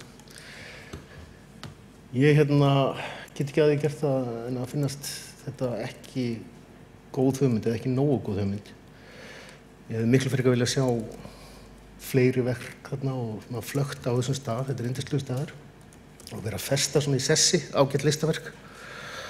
Og þú sem að sjá nú ekki eftir milljónum í hönd listamanna þegar hann fæstur orðið feitir af því að þræla sér út, að þá finnst mér þetta svolítið hátt. Þetta bara 30 milljónir, en gott og vel, það nú ekki aðalmálið. Aðalmálið nú kannski að maður myndi miklu frekar vilja sjá þetta svæði opið fyrir listaverkum fleiri listamanna og ekki vera að negla svæðið svona niður fyrir þetta annars ágæta verk eftir hennan ágæta listamann. Börkur Gunnarsson, borgarfulltrúi, loki máli sínu, einn borgarfulltrúi óska eftir því að koma upp í andsöguræðu borgarfulltrúans og það Hjálmar Sveinsson, borgarfulltrúi. Já, forseti ágæta borgarstjórn, mér finnst þér ákveðin svona rökleysa í málflutningi borgarfulltrúans Börkur Gunnarssonar. Þetta þarf ekki snúast annarkvort eða. Auðvitað hægt að, og sjálfsagt finnst mér að borgin kaupi þetta frábæra verk og svo líka þetta gera margt annað. Mér finnst fráleitt að setja þannig upp. Annarkvort þetta verk keypt og svo ekki að gera neitt annað því að raunveruleikinn akkúrat öfugur. Það verið að setja gríðarlega mikla fjármuni í listaverk í borginni. Það verið að auglýsa, ég held að auglýsa auglýsing sem farin út. Það verið vakin athygli á því að í nýrri Vogabyggð á að koma samkeppni listaverk upp á 140 milljónir. Og það hluti af samningsmarkmiðum borgarinnar það að listamenn eigi þátt í því að uppbyggingu nýrra hverfa, hönnun og mótun nýrra hverfa. Þetta eiginlega sami draumur eða gamli draumur Bauhausmanna frá 1919. Þannig að ég held að séu að fara í hönd mjög merkilegir tímar hvað varðar listaverk í borgarrýminu í borginni Reykjavík. Og auðvitað ætla ég að samþykkja þessa tillögu. Ég til þetta frábært verk og verðið auðvitað 27 milljónir hellingspeningur en fyrir verk af þessu tagi eftir þennan listamann að þá það alveg örugglega ekkert mjög mikið. Þannig að mér finnst þetta frábær tillaga og fagnaði. Þá hefur Hjálmar Sveinsson, borgarfulltrúi, lokið máli sínu og næst tekur til máls Marta Guðjónsdóttir, borgarfulltrúi.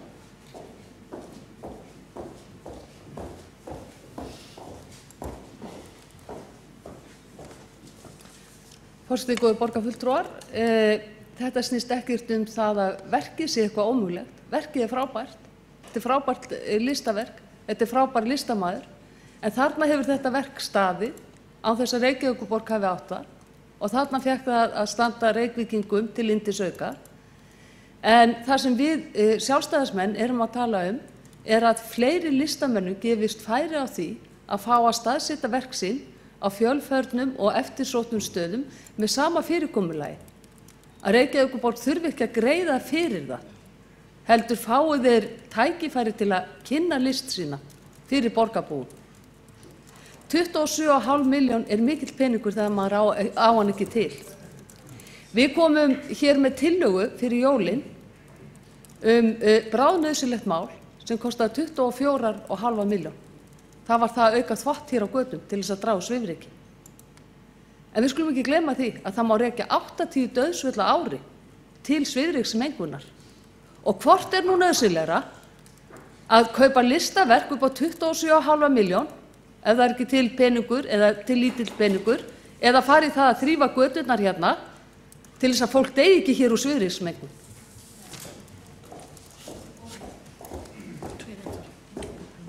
Já.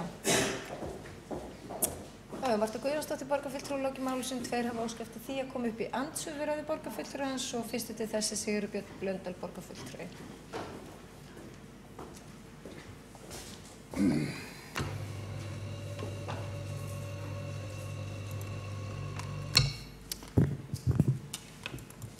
Forseti, ágætu borgarfulltrúar.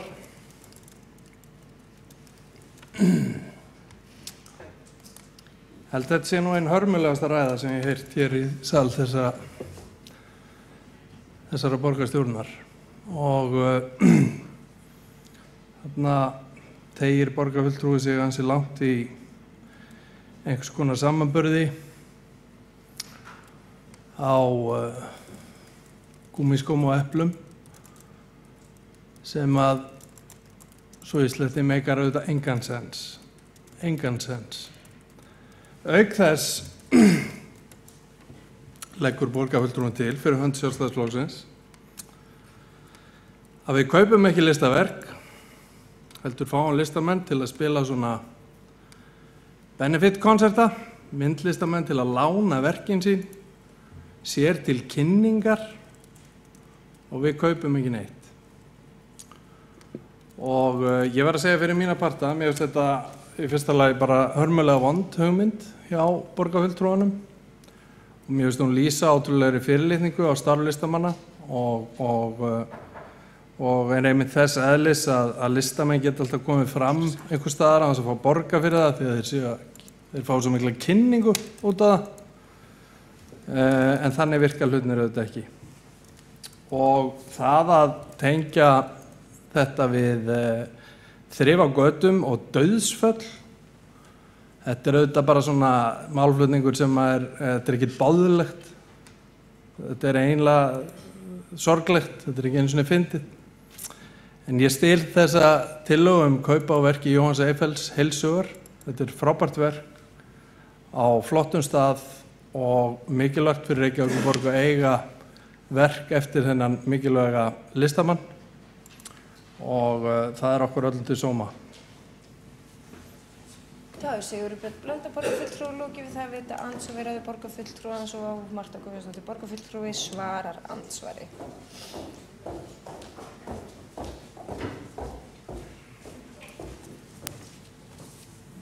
Forseti, ágætu borgarfulltrúar. Já, borgarfulltrúin Björn Blöndal, hann gefur ræðum mínum hér í borgarstjórn gjarnan einkunnir. Hann gerir það yfirleitt á svona kannski ekki penasta hátt, svo vægt sér til orða tekið. Annaðhvort maður út á túni eða þær eru ömurlegar eða afleitar eða þær eru hörmulegar. Ég sýni samstarfsmönnum mínum hér í borgarstjórn ekki þá óvirðingu að tala til þeirra með þessum hætti og ég geri athugasemdir við það. Ég hef fullan rétt á því að hafa mínar skoðanir rétt eins og borgarfulltrúin Björn Blöndal og ég gef þeim ekki neikvæðar einkunnir þó ég sé ekki sammála þeim. Mér finnst það lágmarkskrafa að við sýnum hvort öðru hér háttvísi. Lágmarkskrafa, borgarfulltrúi Björn Blöndal. Að tala það að það sé lítilsvirðing við listamenn sem eru kannski ókynntir og eru kannski hefja sinn feril, að gefa þeim tækifæri á sína verk sín á almannafæri, það finnst mér vera tækifæri. Ég hef ekkert á móti því að kaupa listaverk ef borgin hefur efni á því. Ég hef flutt tillögur það að við förum hér í viðgerðir á listaverkum og svo tillaga var samþykkt vegna þess að eignir Reykjavíkurborgar voru að grotna niður. Eigum við ekki bara að passa betur upp á það verk sem við eigum áður en við förum að kaupa ný? Mér minnir að hafa verið sett 30 milljónir í það. Og að tala það að það sé fullt djúpt í árinni tekið að koma með þá samlíkingu sem ég kom með hér áðan, að það yrði forgangsraðið því að draga úr svifryki hér í borginni sem fer allt of oft yfir viðmiðuna mörk. Mér finnst það bara í góðu lagi. Við eigum að forgangsraða í heilsu og lífi fólks áður en við förum að veita okkur lúxus á borð við það að kaupa listaverk. Já, þá er Marta Guðjónsdóttir lokið við að svara andsvari og andsvarinn telst ekki í þessari lotu en Hjálmar Sveinsson hefur borgarfulltrúi einnig óskað eftir því að koma upp í andsvöraði borgarfulltrúans.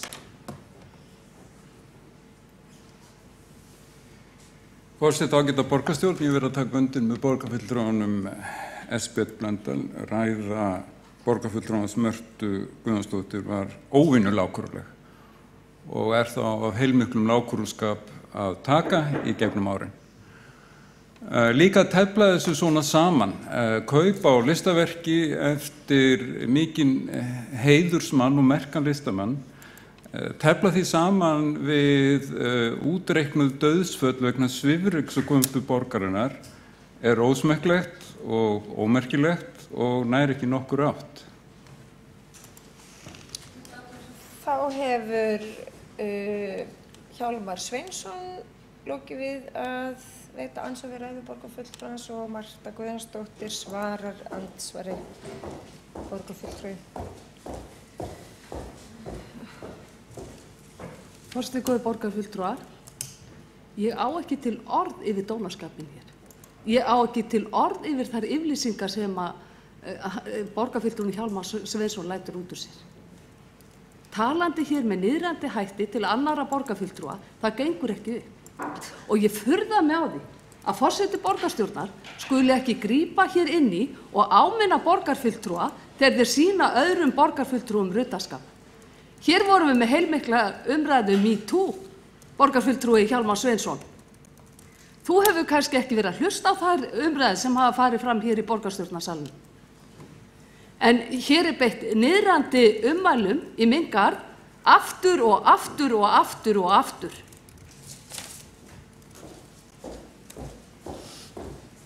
Þá hefur Marta Guðjónsdóttir borgarfulltrúi lokið við að svara andsvari og andsvörum telst lokið og næst tekur til máls Birna Sveinbjörnsdóttir borgarfulltrúi.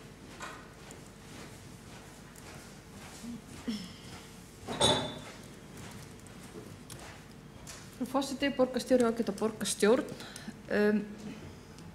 Mér langar að spyrja hvort að þegar í máli frummælenda fyrir þessu þá kom fram að stór hluti á kostnaðinum þessi sem var að borga fyrir væri flutningskostnaður og það að koma verkinu upp. Mér finnst alveg sjálfsagt og eðlilegt að Reykjavíkurborg, getum við fengið að vita hvaða tölur það eru? Nei, ok. Ég hefði viljað fá að sjá það. Mér finnst alveg eðlilegt að það sé borgað fyrir listaverk sem að eru svona koma og eru til sýnis í almenna rými hjá Reykjavíkurborg, alveg með nákvæmlega sama hætti og mér finnst borgarfulltrúinn Björn Blöndal talaði eins og kannski þeir sem hefur komið upp áður og voru þá andmæltir þessu að vildum ekki borga listamönnum fyrir. Ég ekki þar, ég vil einmitt að sé bara sanngjarnt og eðlilegt verð fyrir en mér finnst af því að það liggi ekki fyrir nógum skýrar tölur. Ef að kostnaðurinn væri 10-12 milljónir sem hefur farið í að flytja þetta og við varum að fara að kaupa restina, þá finnst mér það að fullu leyti eðlilegt að við myndum þá segja það byrja það er búið að fara þetta í uppsetninguna, jú við fengum þetta til afnota, þetta er orðið partur af ásýnd Reykjavíkur við Sæbrautina og þú veist, þannig myndi ég vilja nálgast þessa tillögu. Bara með meiri, aðeins frekari tölum vegna þess að það er enginn held ég hérna í borgarstjórn sem segir að við viljum fá eitthvað frítt. Þannig að, þú veist, og ég er ekki að tala um það að frummælandi borgarfulltrúi Elsa Jómann, sko hún talaði um það að reyndir menn segðu þetta væri sanngjarnt og eðlilegt verð. Þú veist, ég skil það alveg, ég myndi kannski vilja fá að sjá bara einhver verðmöt á þessu þá eða eitthvað slíkt þess að við hefðum aðeins í höndunum. En þetta hefur auðvitað tilfengt gildi og þetta hefur gildi fyrir Reykjavík. Ég er tvístígandi það hvort að ég eigi að samþykkja þetta eða ekki. Ég finnst vant aðeins meira efni til þess að geta tekið upplýst ákvörðun. Takk fyrir. Þá hefur Sveinbjörg Birna Sveinbjörnsdóttir, borgarfulltrúi, lokið máli sínu og einn borgarfulltrúi óskað eftir því að koma upp í andsvöruræðu borgarfulltrúi sem það er Elsa Jómann borgarfulltrúi. Forseti, kæra borgarstjórn, ég nefndi þetta hefur verið umræðin í ráðinu að stór hluti af þessari upphæð hafi kostað við gerð þessara verks. Það liggur ekki nákvæmlega fyrir og flutningur verksins til landsins sem var ekki held ég kostaður af borginni. En það samt breytir því ekki, þetta er bara verðið sem bara liggur fyrir, það bara kostar þetta. Og eins og ég segi, ég er ekki með nákvæmlega tölur yfir efniskostnað, steypu, flutninga og svo framvegis. Takk. Þá er borgarfulltrúin Elsa Hrafnhildur Jómann lokið við að svara andsvari. Það eru ekki fleiri. Þá hafa fleiri ekki hvað sér hljóðs undir þessum lið. Ekki helst að hafa alla á staðnum til að kjósa.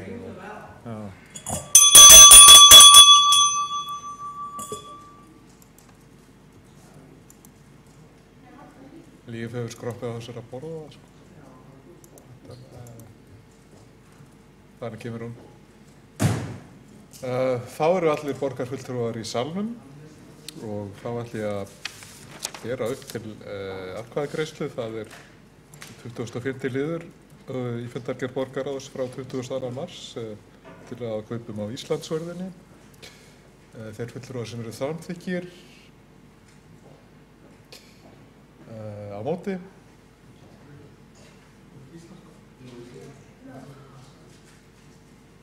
Það er samþykkt með 9 atkvæðum gegn 6. Já, 10, fyrirgefið.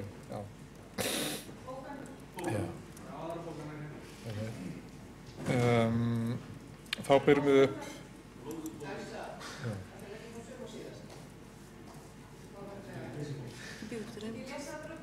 Já, við förum bara í bókanir í lókfundar. Þá ætla ég að byrja upp 39. lið frá fundargerð borgarráðs frá 22. mars. Það er viðaukið fjárhagsáætlun innleiðingar á þjónustustefnu. Samþykk. Nei, það er ekki að, já, þú veist það. Þannig kemur hún. Ég ætla að bera upp 39. lið. Viðaukið fjárhagsáætlun innleiðingar á þjónustustefnu, þau sem er samþykk. Hjálmar.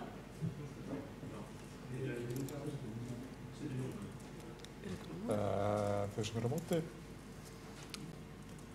Það er samþykkt með 9 atkvæðum og 6 hjásætum.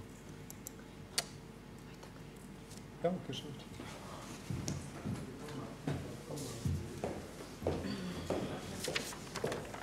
Þá göngum við til 11.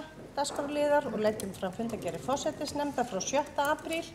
Fundargerðir mannréttindaráðs frá 27. mars, fundargerðir stjórnkerfis og lýðræðisráðs frá 27. mars, fundargerðir umhverfis- og skipulagsráðs frá 21. mars og fundargerðir velferðarráðs frá 5. apríl.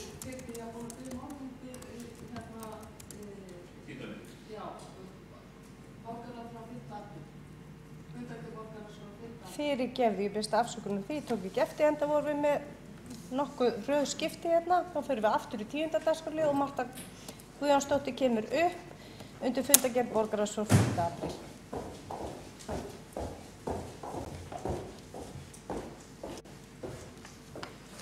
Forseti, góðir borgarfulltrúar, ég kem hér upp undir 25. lið og vil leggja fram tillögu undir þessum lið.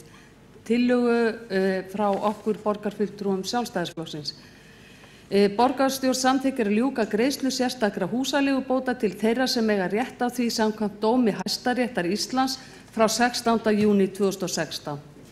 Hæstiréttur felldi með dómi sínum úr gildi þá ákvörðun Reykjavíkurborgar að synja beiðni öryrkja sérstakar húsaleigubætur á grundvelli þess að viðkomandi leigði hvorki á almennu leigumarkaði eða af félagsbústöðum. Borgarstjórn samþykkir að viðkomandi greiðslur verði inntar af hendi til allra leigjenda sem eiga rétt á því samkvæmt áðurnefndum hæstaréttardómi.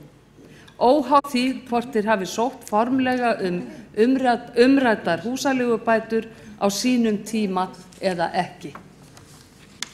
Borgarfulltrúi Marta Guðjónsdóttir loki máli sínu, einnig loki við það að koma inn með tillögu sem forseti þarf að bera upp að taka inn með afbrigðum fyrirgefiði. Við þurfum að fá borgarfulltrúa inn í borgarstjórnarsal. Vantar ekki einn borgarfulltrúa.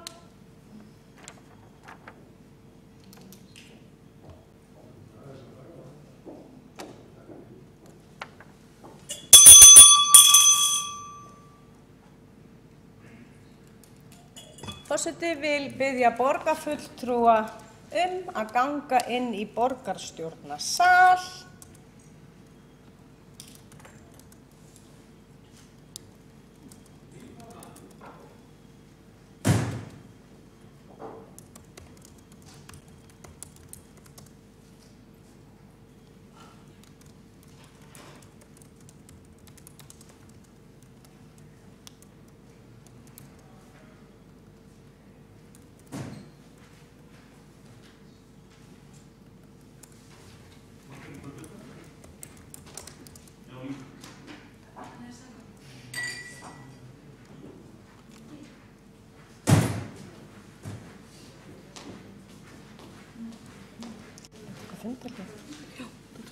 Forseti leggur til að við tökum smá fundarhlé.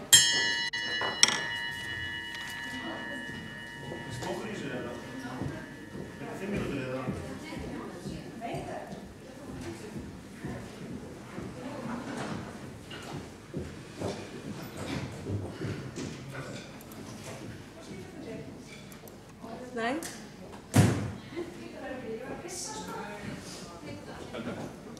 Já.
Það er mjög góðar, reyndar, ótrúlegt. Þú panta þessar ítölsku, eða ekki? Jú. Já, nú betri. Ég held að ég vildi að gera það. Já, Ég gera alltaf. Já, er reyndar. Það er bara þokkalega. Takkar ekki hljóðið af? Ég bara, þú treyst á. Ég er alveg svo skemmt.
Já, þá setur forseti funda 9 eftir örstutt hlé og við ætlum að ganga aftur til annars liðar á útsendri dagskrá sem við frestuðum fyrr á þessum fundi og það er tillaga Sveinbjargar Birnu Sveinbjörnsdóttur, óháðs borgarfulltrúa snjallsíma og hér er komin breytingatillaga sem að Skúli Þór Helgason borgarfulltrúa ætlar að gera grein fyrir í ræðu sinni. Já, forseti ágæta borgarstjórn, hún verður nú ansi stutt, en hér er breytingatillaga sem við höfum látið ganga á milli okkar, meirihlutinn og málshefjandi, til að sé góð samstaða þessa útgáfu. Hún er svona: borgarstjórn felur skóla- og frístundasviði að efna til víðtæks samráðs við skólastjórnendur, kennara, nemendur, foreldra, sérfræðinga skólaþjónustu, frístundaráðgjafa og fulltrúa heilsugæslu og landlækningsembættis hvort tilefni sé til að setja viðmið takmörkun á snjalltækjanotkun og skjátíma nemenda í skóla- og frístundastarfi borgarinnar. Tekið verði mið af erlendum fyrirmyndum og rannsóknum í þessari vinnu. Já. Svo mörg voru þau orð. Við göngum til atkvæða þessa tillögu sem að Skúli Þór Helgason borgarfulltrúi las upp og ég þarf að fá borgarfulltrúi í salinn.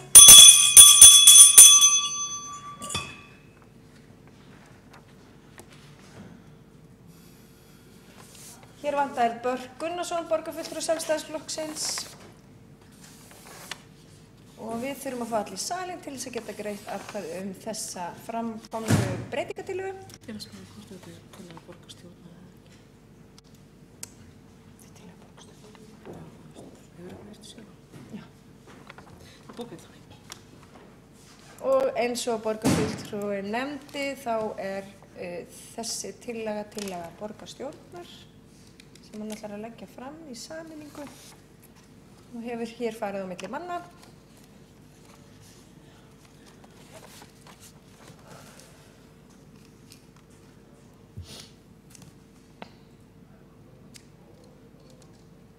Spennan er í hámarki, þá líður okkur vel.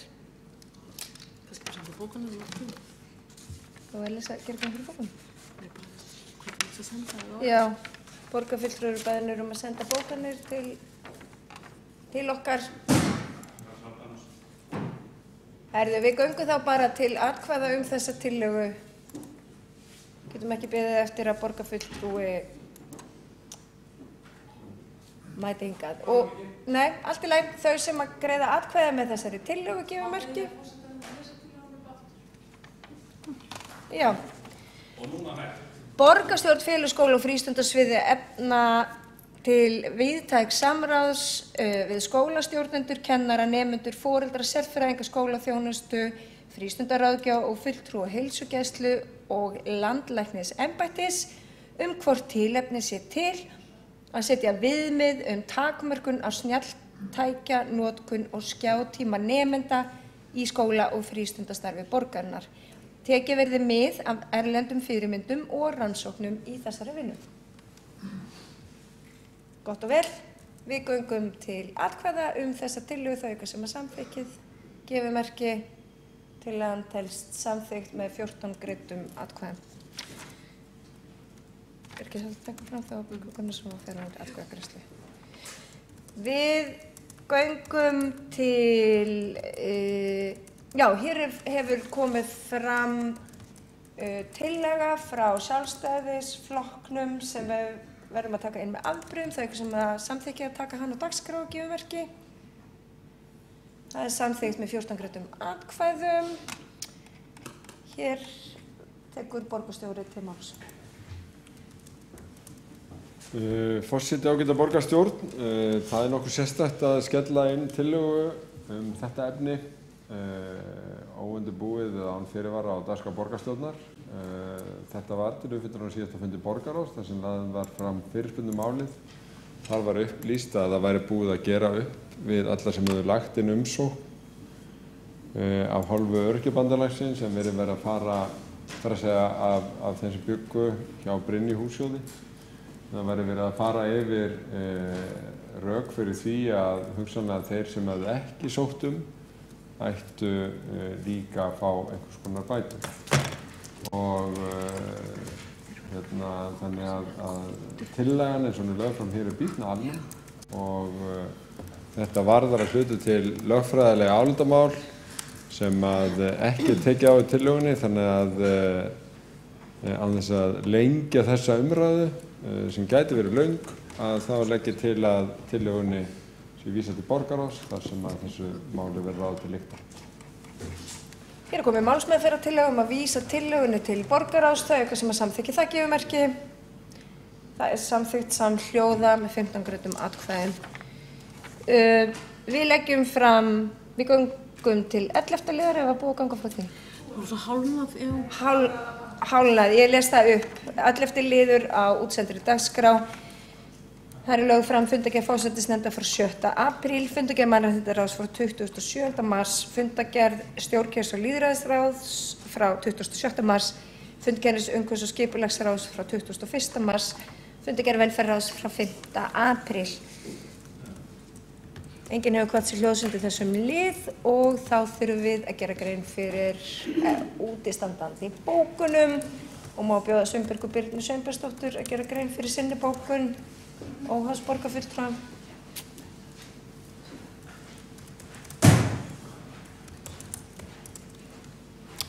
Og það væri gott ef við getum sendt alla bókana svo við getum gengið frá fundargerð sem fyrst.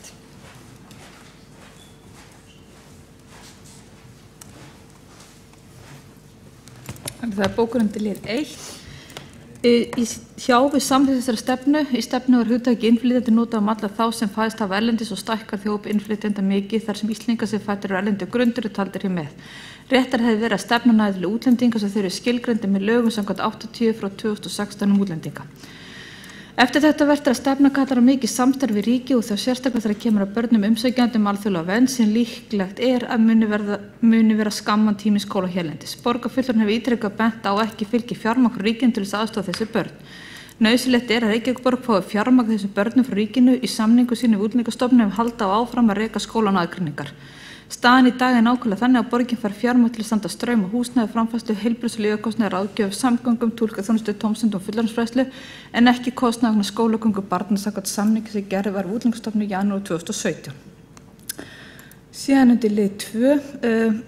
Ég samþykki þessa málamyndatölu að tryggja hreyfing komist á þetta mikilvæga mál og þeir mikilvæga hagsmuni grunnskólanemenda vonandi snjallsímalausa grunnskóla verða veruleika strax við upphafi næsta skólaárs. Og því ég var í smá vandræði með tölvupóstinn minn. Var ég ekki búin að senda það?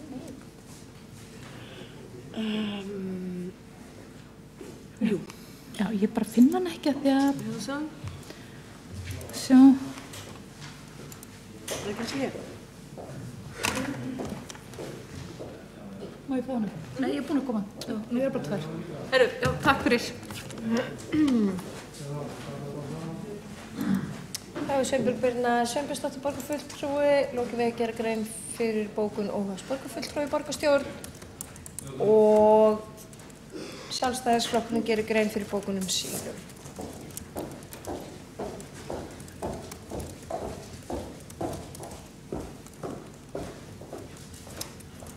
Forseti, góðu borgarfulltrúar, ég gerir grein fyrir bókun vegna 7. liðar þjónustukönnun Gallups. Reykjavíkurborg hefur skrapað botni síðust árið þjónustukönnunum Gallups. Nú mælist borgin í könnun Gallups langsamlega neðst í samanburði við önnur sveitarfélög þegar kemur að þjónustu bæði leikskóla, grunnskóla, þjónustu við eldri borgara og þjónustu við fatlaða. Í stað þess að horfast í augu við þá falleinkunn sem borgin fær og nýta þetta mikilvæga mælitæki til að greina vandann og bæta þjónustuna fyrir borgarstjóri afneitun og finnur þessari könnun allt til foráttu. Gallinn á þessari nýju könnun sem borgin lætur gera núna annars vegar sá að ekki allir þjónustuþættirnir mældir eins og leikskólar, skólar og þjónusta við eldri borgara. Og samanburð vantar við önnur sveitarfélög. Ef önnur sveitarfélög telja hag sinn borgin með því að kaupa þessa könnun og nýta sér hana, af hverju ætti Reykjavíkurborg þá ekki að gera það líka?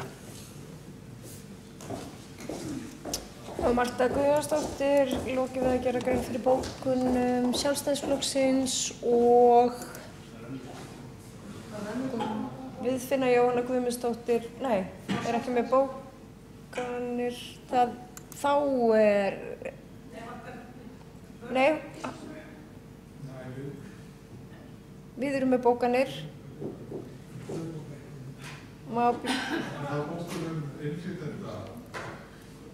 Alls áttur að lesa Íslandsvörðuna. Þú ert eftir að lesa Íslandsvörðuna? Já, Börkur Gunnarsson gerir grein fyrir bókun sjálfstæðismanna Íslandsvörðuna. Hún er ekki búin að senda það. Þið þurfa að senda þá bókun til okkar. Já.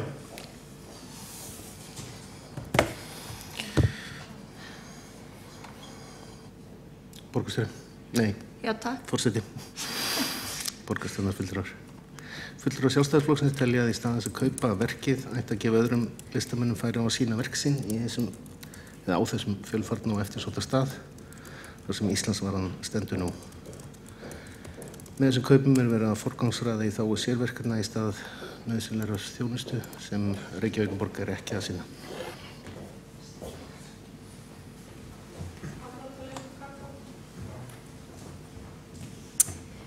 Hefur Börkur Gunnarsson lokið við að gera grein fyrir bókun sjálfstæðismanna Íslandsvörðuna og Halldór Auðar Svansson, borgarfulltrúi, gerir grein fyrir bókun meirihlutans í þessum efnum. Eftir smástund.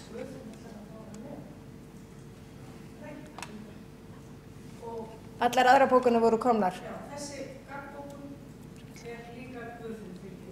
Já, þannig að þetta er bókun Samfylkingar, Bjartar framtíðar, Pírata, Vinstri grænna og Framsóknar flugvallarvina.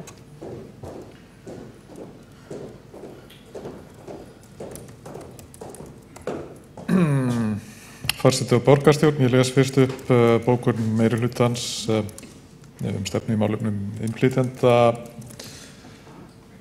flóttafólks og umsækjendur með alþjóðlega vernd. Hún er svohljóðandi: fulltrúar Samfylkingar, Bjartrar framtíðar, Vinstri grænna og Pírata fagna því mikilvæga skrefi sem felst í því að Reykjavíkurborg setji sér heildstæða stefnumótun í málefnum innflytjenda, flóttafólks og umsækjenda alþjóðlega vernd. Með heildstæðri stefnumótun myndast betri yfirsýn yfir málaflokkinn á einum stað og markmið verða skýr. Með henni mun einnig verða að setja fót þverfaglegt teymi sérfræðinga borgarinnar í málefnum innflytjenda sem vinnur þvert að svið þess til þess að auka skilvirkni og bæta þjónustuna. Aðgerðaráætlunin með stefnunni er til 4 ára í senn og er gert ráð fyrir því að hún verði sameiginlegt leiðarljós í þjónustu borgarinnar við hóp innflytjenda og flóttafólks. Næst geri ég grein fyrir bókun fulltrúa Samfylkingar, Bjartrar framtíðar, Vinstri græna, Pírata og Framsóknar og flugvallavina kaup á Íslandsvörðunni. Svo bókun er svohljóðandi. Lánssamningur frá árinu 2010 verkið Íslandsvörðuna eftir Jóhann Eyfells sem stendur við göngu- og hjólastíg við Sæbraut er runnin út og við því þarf að bregðast. Það er matssafnstjóra Listasafns Reykjavíkur að verkið hafi tvímælalust gildi sem vandað og gott listaverk í opinberu rými borgarinnar. Safnstjóri mælir með að verkið verði keypt af listamanninum til þess að tryggja því sess til framtíðar í borgarlandinu, en það hefur nú þegar öðlast sess sem eitt af kennileitum borgarinnar. Sjálfstæðismenn greiða atkvæði gegn varðveislu verksins að núverandi stað, kalla það gæluverkefni og vilja frekar 9 verk á staðinn, sem eru þá væntanlega ekki gæluverkefni. Að sjálfsögðu líka mikilvægt að gefa ungu og upprennandi listafólki tækifæri, en það liggur nú þegar fyrir að 150 milljónir króna muni renna í samkeppni list í almanna rými í hinni nýju Vogabyggð sem kostað verður af uppbyggingaraðilum á borginni. Það er augljóst mál að besta aðferðin til að gefa nýju listafólki tækifæri er ekki að fjarlægja sígilda list úr borgarrýminu, heldur einmitt að bæta við og fjölga listaverkum alls staðar í Reykjavík.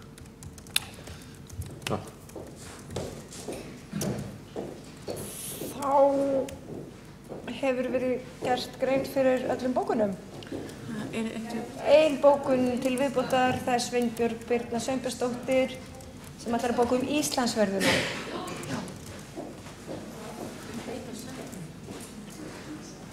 Og búið að senda. Hún er svoleiðandi til þess að geta samþykkt þessi fjárútlut borgarna vegna kaup á listaverkinu. Það hefði ég viljað sjá tölun, flutningskostnað, uppsetningu og verðmat á verkinu.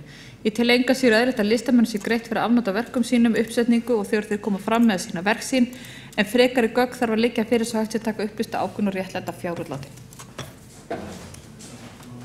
Sveinbjörg Birna Sveinbjörnsdóttir borgarfulltrúi lokið við að gera grein fyrir bókun sinni Íslandsferðina og þá telst lestri bókanna lokið frá öllum flokkum og ég slít fundi klukkan 17:49.